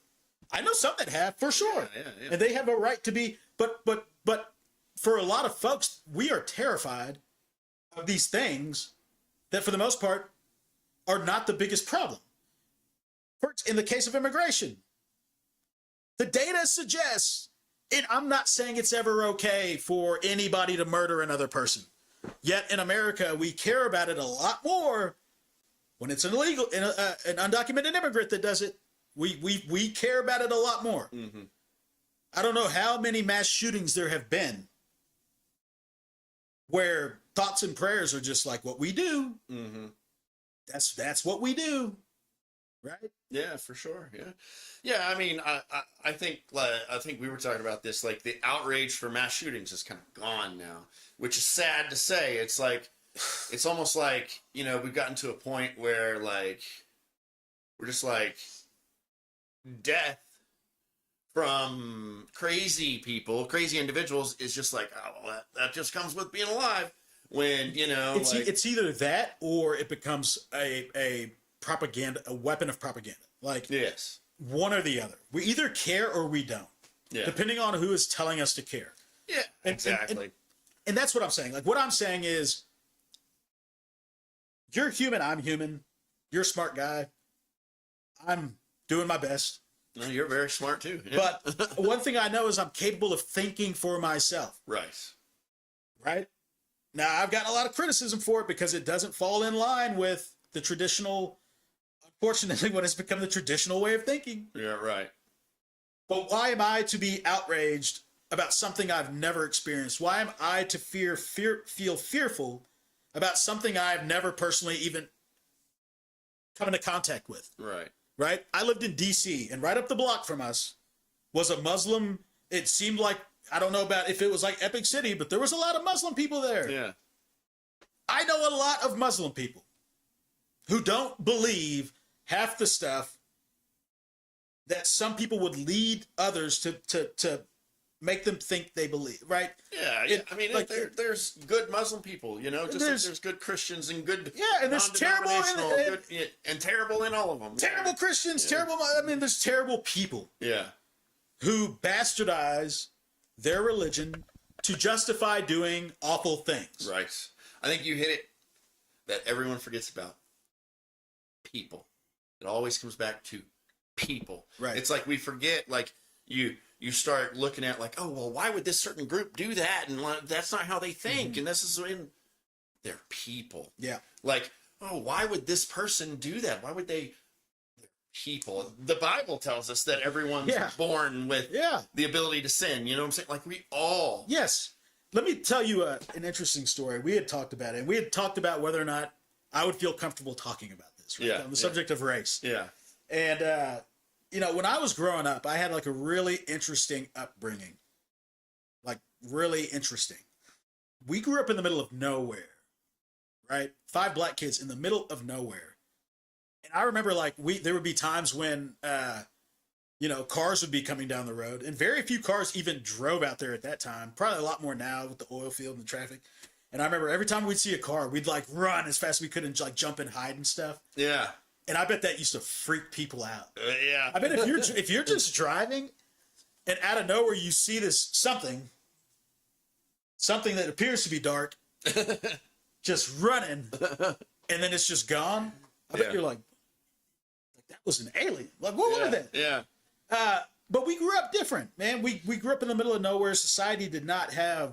Hey, years ago, I mean, maybe even now, a black person running is all it would take for the cops to get called. You know what I'm saying? Well, hey, I'll tell you what. A black person running is just all it takes to get every other black person running too. No, that's true. If you've never been to Texas Relays, man, dude, I went once. I will never go again. A long time ago. And I just had hernia surgery from football. And I don't even know what I was thinking, but we're down on 6th Street. And out of nowhere, everybody's running. And before I even understood what was happening, which I'm not saying this is a bad instinct. Yeah. But my legs were moving before I even understood what was happening. So, hey, but yeah, right? It's funny. But growing up, I was raised different, depending on which, I was never black enough and never white enough, and I never cared. Right. We were always just us. But even growing up different, early on, I'll never forget my uncle had the conversation with us about what we do when we get pulled over by police. Right? And you could ask most black people have had that conversation at a young age. Whether it's the parent telling it to the kid or the kid hearing it from the parent or somebody else, some other loved one. And so there are these things that are very much a part of our understanding of issues like this that are ingrained in us at a very young age. Some are valid, some are not, right? I have had very few run-ins with police where I ever felt weird or fearful that something might happen. It happened once to me, and it was really weird. There have been other times when it actually I won't get into this because it involves somebody else, a good friend of mine, and I'm not. But I was naive in that moment. We had gotten pulled over, and I was naive in the moment, and I was trying to be helpful. And I got out of the car to talk to the officer when I had no business doing that. Yeah. Yet, interestingly enough, I was able to keep this individual from being arrested. And the officer let us go. We were being dumb in college. And when that happened, it broke a lot of stereotypes in my mind of the things that maybe I was supposed to believe. Right. When I ran for Congress, man, this is one of the more conservative places probably in America. 30 years old, black guy, Republican running for Congress. I don't remember one case of overt racism that I experienced. And here I am going out to the places that no candidate has even gone before. Right. To talk to folks. And it wasn't weird for me. And so I tell this story because I think it's important for people to realize, let your experiences and how you experience one another be what dictates your thinking about them. Right. Not politicians or the media or some social media account that isn't even based out of some random place in East Asia or Africa that is proclaiming to be the biggest Trump account there is. Yeah. Telling you how to think. Yeah. Don't do that. Yeah, you gotta really use your brain's a tool. Yes. Use your tool, man. Yes. Like make up your own mind. Yeah. Think for yourself. Oh man, yeah. That's important. And so, in the context of this epic city, I'm not saying it's not a threat. I'm not saying it is a threat. What I'm saying is, if it's a threat to you, ask yourself why. Mm-hmm. Why is it a threat to you? Is it a threat to you because of a terrible experience you've actually had with somebody? Or is it a threat to you because you don't know anything, so therefore you're apprehensive? Yeah. Or is it a threat to you because maybe there's a different issue there, and that issue that you have requires more self-reflecting than it does anything else? Right. I don't know. Yeah. As for me, I look at this and I'm like, what's the problem? Like, if they're not saying that what we do supersedes state or federal law, but we're trying to settle disputes within our community in accordance with Sharia, in accordance with our faith, Yeah. doesn't disqualify the courts. When it goes to the court, what you say will be how things go. I have no issue with that. Yeah. Oh yeah, me either. And, I mean, if they stick to that, I'm cool with it. And honestly, I think that if they ever got outside of that, I think this would be one factor that would kind of help them like never go farther, is they would risk destroying their like livelihood if they set this place up. And then they did, the story got out that they had child marriages or something. Oh man, how quick would things change? Man, you know what I'm saying? And I hate to use this example, but I'll bring it up because we're not scared to talk about this stuff. It's us not talking about stuff that I think causes more problems than us having an honest conversation. Yeah. Right. And, we've had 2 shootings now, and it's been 2, from what I've read, 2 trans people. Yep. Like, to be someone who's willing to take another person's life, who you don't even know, is probably the most selfish thing you can do, Mm-hmm. given how many lives you've just impacted by taking that one. Right. but to also be the person that is destroying the perception and confirming the stereotypes in a lot of people's minds, that takes a special kind of selfish person too. And you know, I think it applies not just with trans people, right?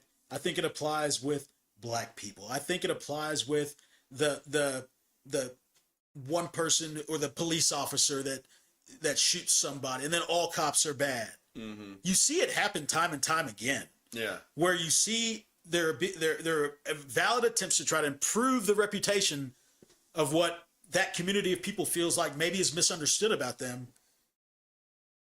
And then one drop from that poison cup poisons the rest of the well. Mm-hmm. And so it's unfortunate, but it emphasizes again why it's so important for us to be just a little bit more aware and conscious of what we do, who we do it to, and why we do it. Yes. And I'll leave it there as far as us and these politicians that continue to create these boogeymen to get elected, not realizing they're creating boogeymen. Yeah.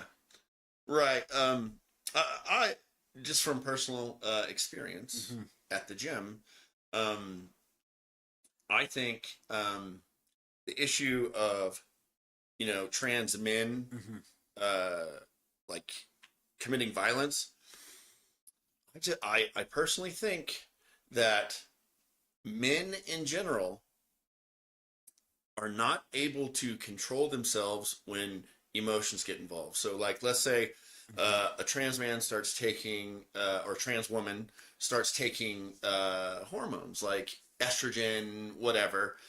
And because I've known, and I won't say their names, a lot of guys who were bodybuilders, and they really screwed up their hormones, and it changed them. Yeah. It changed them. It changed them from literally being like one person I know from being like one of the manliest guys I know into something completely different. Yeah. And I think it's a lot harder. Women, like their emotions, like with estrogen and all that, they're born with it. They have it. They learn to like control their rage and things like from an early age. Yeah, but when like my daughter, when she was born, I learned so much. Yeah, that I was just completely oblivious to. Man, just think if men had periods, how many walls we would punch through. You know what I'm saying? Like, just you know what I'm saying? I think so. Yeah, I think I know what you mean. Yeah, like, you know. Look, here's what I will say. I will say that. And I think we're on the same page here. Yeah. Our inability to discuss things openly, yes, is what I think is so dangerous in leading to these I won't say unfounded, but I'll say misunderstandings we have about so much. Yeah. You know, we talk about much different context, but Nikola Tesla, right? In that quote that he said about studying the unknown. Yes. And how much you will discover in such a short amount of time by studying the unknown, right? But that involves us having to be willing to get outside of our comfort zones and be okay with the idea that we know nothing. Yeah. Which kind of brings me to my next point that I think is very prescient. We talked about this a while back, and we kind of, for whatever reason, I think stopped talking about it. But I can't remember the name of it. It's that study with the curve, and you got these people. What's the name of God? Here. Because I want to talk about that because it explains a lot of, I think, what is happening with our politics. Let's see here. I'm not even going to tell you what I just typed in to try to find it. Wow, I found it. I'm not going to tell you what I typed. Dunning-Kruger effect. Oh, Dunning-Kruger effect. Dunning-Kruger effect. Yes. You know a lot more about this than I do. Yeah. So can you talk about it just a little bit? For sure. So the Dunning-Kruger effect, it's a way of being, really, with most people. It's So whenever you first start out looking at, let's say, a certain topic, just any topic. Let's say I wanted to learn about cars.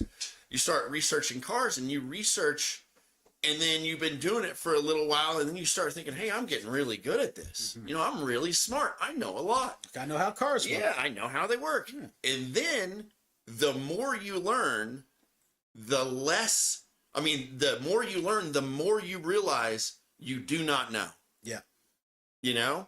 And it's a curve it's like the psychological study where they show the curve of people's learning and their confidence thereafter. Yeah. And everyone at the beginning of their learning cycle, they know it all. Yeah. And then you never reach that same level of confidence ever. Never reach it again. Because when you know everything, you realize there's still more I could know. You know? And so many people fall for that. They fall for that idea that, oh, I know it all. And so they just stop. They just stop learning. Do you think a big part of that is like you go into it with a preconceived notion that you understand things. Yeah. And then you will research it just enough to confirm what you already think. Yeah. Confirmation bias. Yeah. And because you confirm what you already think, turns out I do know. Yeah. Right? And so then you get stuck. And then you get stuck up at that. Oh, okay. The amount of stupid. You get stuck up there. Most people on most topics are stuck right up there at the amount of stupid. Yeah. Most people won't get to the valley of despair. Is that what it says, despair? They won't get there because they won't continue to learn. The more you learn, the more you realize you know nothing. Yep. Yeah. I mean, I think that is very, very accurate. And which it begs the question, right? Like, how much, knowing that this is sort of the psychology that applies to all of us, or can apply to all of us. Yeah. Man, it makes you understand that social media is that much more dangerous, or can be. Yeah. Because you have the ability to just follow. Get little pieces of, Yeah. you know? It's like, you know, never learn. Yeah.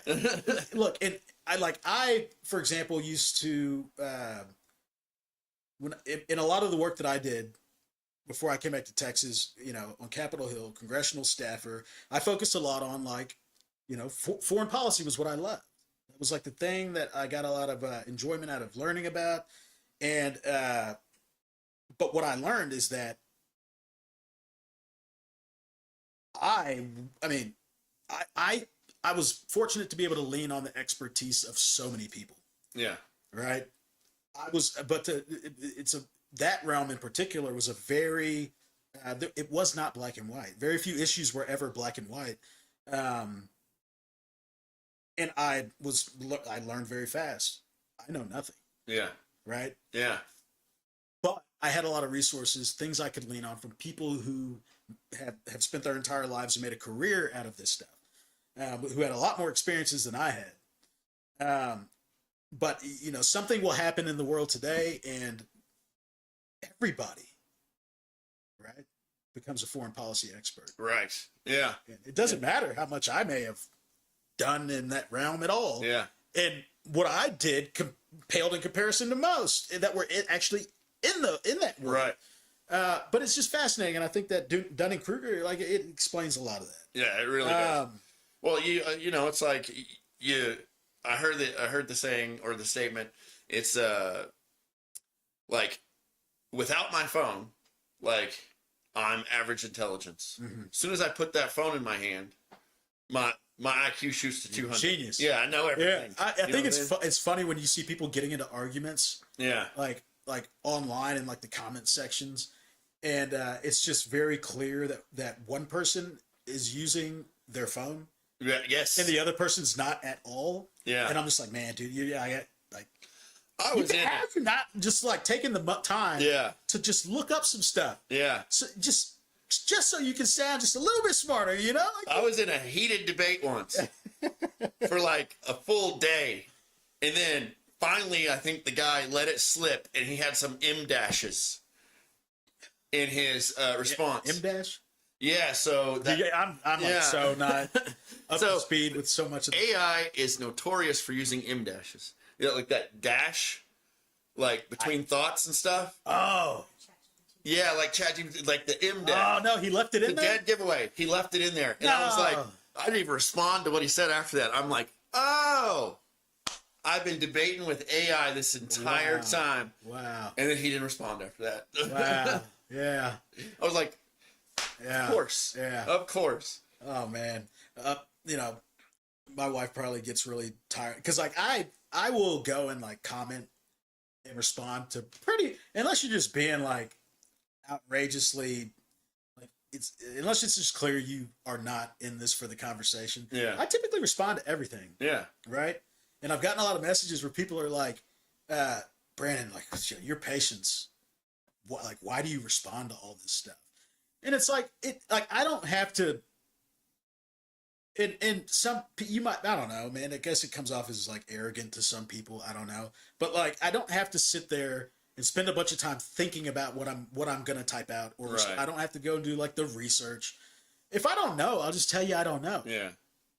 Or you know if I You only post about things you know anyway. You know, like, hey, this is something that I know and I can talk about. well, Yeah, and I'm open Yeah. to having my mind changed about it if Yeah. I'm wrong. yeah. But I'm never gonna come at it from like that dude on the plateau, like I thinking I know everything Oh, about yeah, everything when yeah. I know I don't know Yeah, nothing. yeah, I'm not gonna do that. yeah.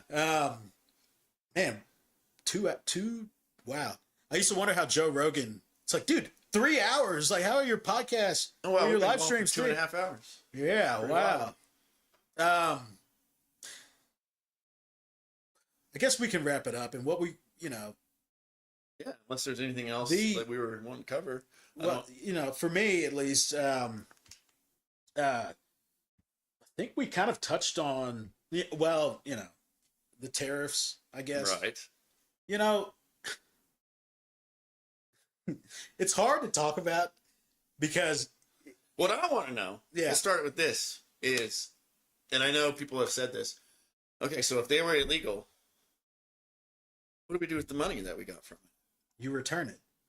Yeah, I mean, That's- so the people who paid it were American companies, so Well, either they were American companies or in some cases foreign countries, right. right? Well, so sorry, go ahead. so like if you're importing, so I've been trying to import different parts and stuff like that, and every time I do, I have to estimate the import cost, and I'm gonna have to go to the port to pick it up and pay all those taxes and the fees and all that stuff.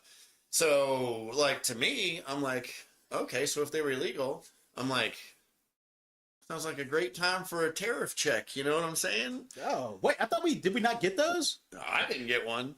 Oh, did you get one? Nobody did. I saw it anyway. Yeah. The tariff checks didn't come, folks.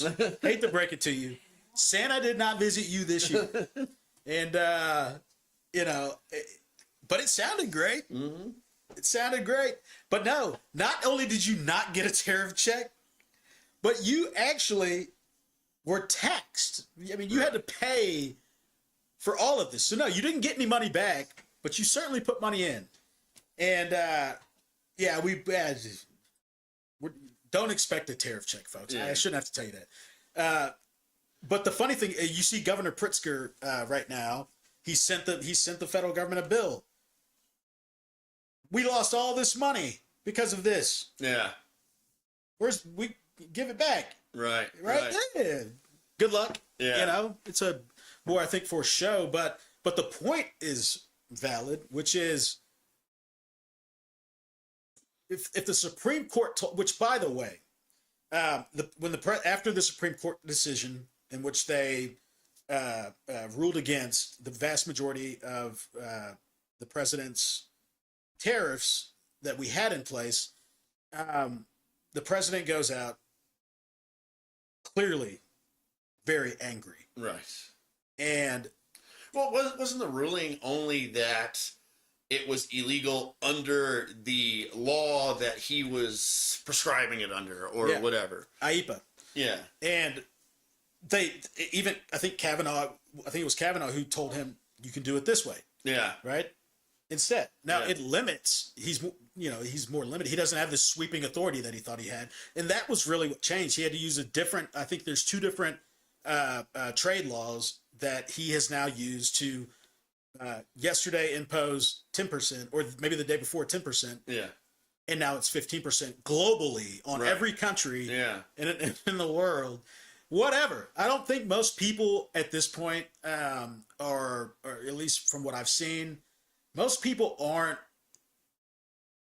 trying to figure out what he's going to do anymore. That what they say is, let's just assume we're going to live in a world where this is the norm. Right. Yeah. Yeah. Like, it's unfortunate, that we're using these tariffs in such a punitive way. I think we're ruining a lot of relationships with countries, traditional allies like Canada, and you see them.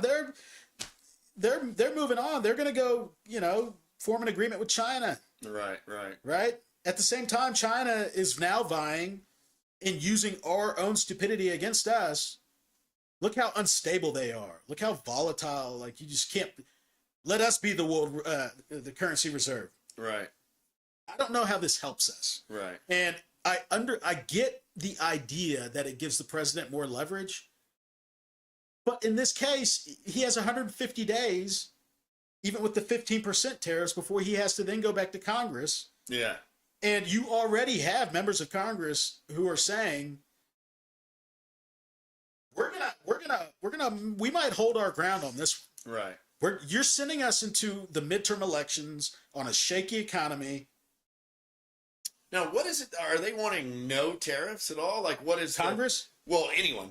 All the naysayers to tariffs, are they wanting no tariffs from other nations? Well, it depends on the country, I think. Yeah. And So I was like, used to anyway, way back months ago when it all started. I saw a figure saying that like the average tariff on things from the U.S. into China was like 140% or something along those lines. And I don't know if that's 100% accurate, but it was really high. well, you have to ask yourself, what do we import to China? We don't. Yeah, I don't know. We don't really import a lot to China. Yeah. Right. I mean, I think any technology that we would have, we do our best to keep it out of their hands. Right. Yeah. Not always the case. I'm sure there's a lot of. I mean, the world is so interconnected now. But the reality is the United States is never going back to the manufacturing powerhouse that it was. Right. There's no amount of tariffs that are going to change that. Yeah. Right. We saw this with steel and I think aluminum that he put in place, and it's like we just don't. Well, I just don't think the U.S. We don't have the infrastructure to. Well, not just that, but we also, our government doesn't have the way we run our country, right? Like China being communist, they're able to 100-year plan. make things a lot cheaper for themselves, whereas in the U.S., I mean, if you try to make things cheaper for the U.S. government, you're going to get knocked over the head for it. You know what I'm saying? We got unions, we have labor laws, we have things that like China didn't have to necessarily worry about. Yeah.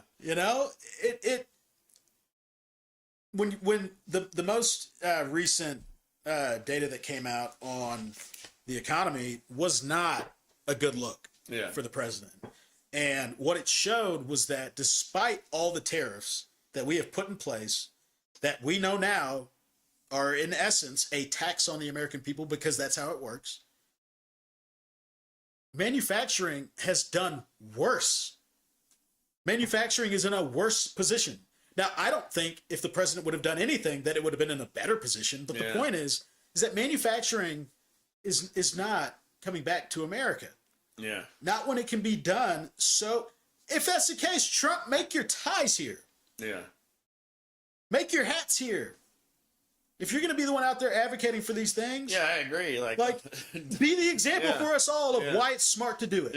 Yeah. But you don't do it because it's cheaper. Yeah, it just exponentially to do it elsewhere. Now, but the thing with tariffs is that it's I feel like he's using it as a pure, which is one of the reasons why you use tariffs as a revenue generating thing.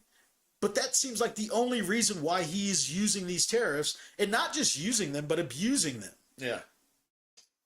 He wants to show people how big and bad he is and how he can hurt you if he wants. we've been trying to hurt the Chinese since the beginning of this administration. And there were a number of countries, and I'll just read you some of what countries around the world are saying about the most recent 15% tariffs. You know, South Korea. They had an agreement with the United States in which they were going to invest $300 billion in the United States. And they're just saying that, like, yeah, we're going to review these trade deals now, because now that we know this whole tariff regime was unconstitutional, like it's not even in effect anymore. Yeah. It's going to change a lot of the calculus and the thinking from foreign partners. Now, do I think that the South Koreans are going to all of a sudden bail? No. They got 3 more years, Yeah. well, I think I don't think anyone more than, in the world can get away from selling to the U.S. It's just never going to happen. And I don't think But, that I don't think that it's that. I think that what it's going to cause is just enough instability to force countries to also rethink how much they want to diversify. Now, Right. trade is already, just by its nature, a very diversified thing. Yeah. And it always has been. But you see countries now pivoting to where they view us as being irrational. Mm-hmm. And when you're viewed as being irrational and unreliable, it impacts you in more ways than just trade. For example, in UK, you don't know, and there might be conversations going on behind the scenes that we're unaware of, Right. which is the case most times. Yeah. But in order to effectively, in the way that it appears we wanted to carry out any attack in Iran, if that's the decision that's been made, well, we asked the Brits if we could use some of their air bases, and they told us no. Oh, wow.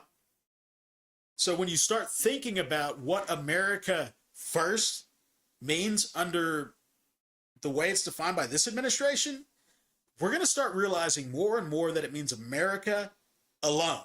Yeah. You look at the Board of Peace and look at so many questions about that.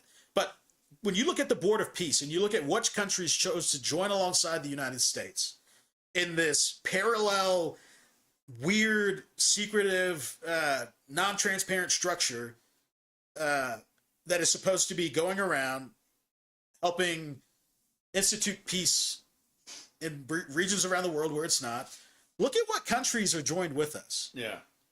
The EU, I think there's one country in the EU that's part of the European Union that's joined.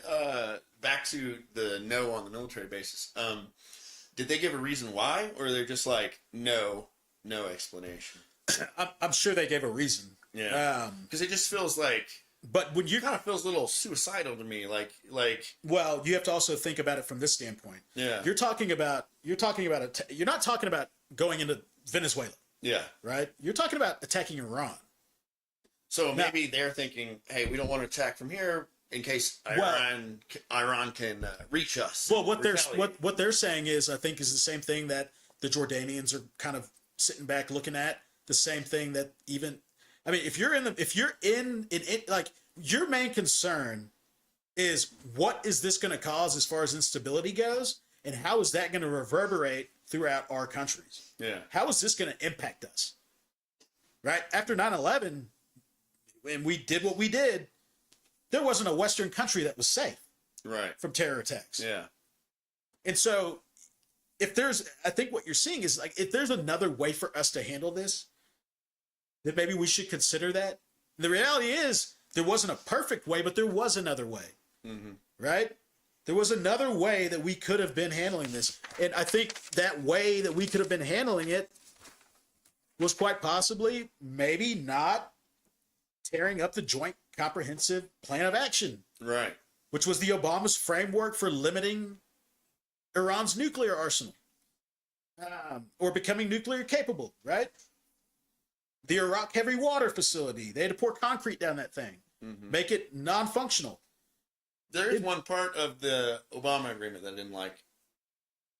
There were lots of money. There were lots of parts. Well, so there's I think that's been a very common talking, like, the money that you're talking about, the pallets of cash. Yeah. So that was not necessarily part of the JCPOA.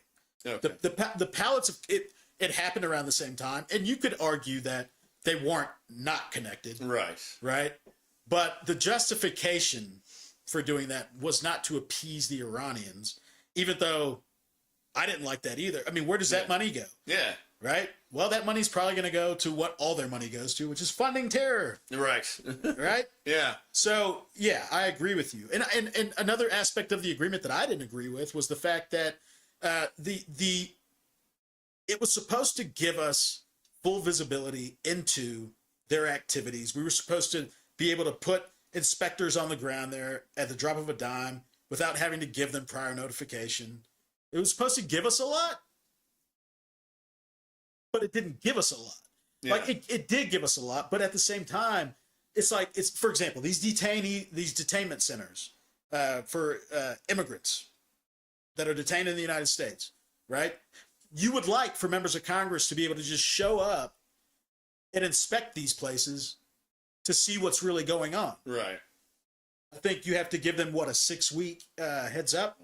Something crazy like that. They're not just letting you in when you show up. Yeah. Which begs the question: if I give you a heads up, what are you going to hide from me? Right. Similar thing, right? It takes away the transparency in it all. If I have to tell you when I'm going to come, Yeah.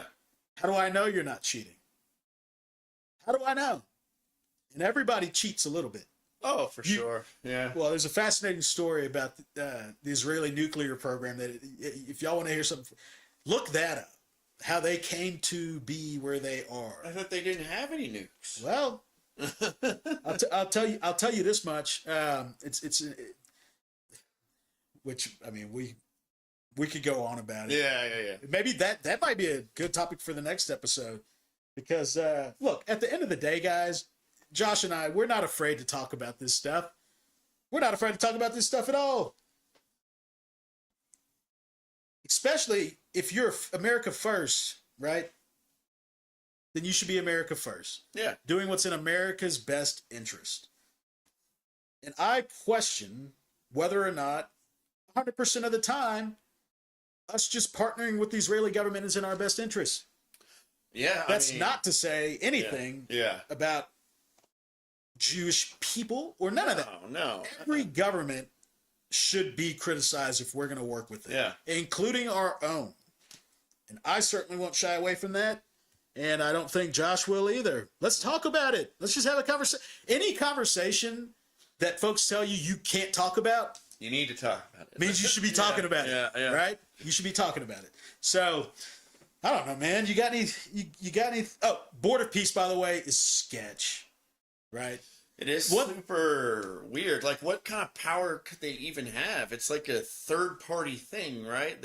I don't think they're interested in the power. Yeah. I think they're interested Building in a club, basically, it seems like. It seems like there's a lot of financial gain that could be had from an organization that gets to go and build in areas where you've never been able to really build after peace is established. Yeah. But who is going to be the arbiter of the peace? Is it going to be the Board of Peace, or is it going to be the UN? Right. What happens if they end up on opposite sides of what peace looks like? Yeah. What does the United States do? How does that impact future presidents who are trying to have negotiations with countries in a war zone? Yeah. When you have the former president, who's the lifelong head of this new parallel UN group, whatever, Yeah. that has a different aim that may not be in alignment with what U.S. national security interests are. Yeah. Like, how does that work? And where does this $10 billion come from that this guy just committed to the Board of Peace? Yeah. Yeah. Hey, who pays that? Yeah. What oversight is there of that money? Right. How do we know whatever that money is being used for is being like? There's just so many questions that I have that are questions all of us should be asking. And questions that we'll probably never have answered, I'm sure. But, I mean, with the Board of Peace thing, it's like you would hope that maybe something good would come of it. But whenever you're putting somebody, I don't care who it is. I don't care if it's the Pope.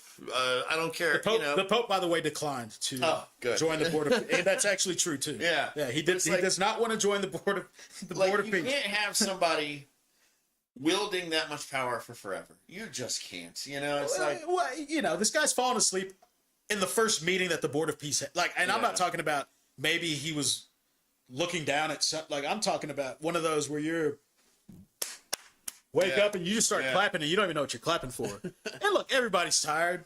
I do that. I'm not. I've fallen asleep in a lot of places I shouldn't have. I mean, that was actually the first time I ever got arrested. I fell asleep in a McDonald's drive-thru. We all do it. Yeah. Here's the deal.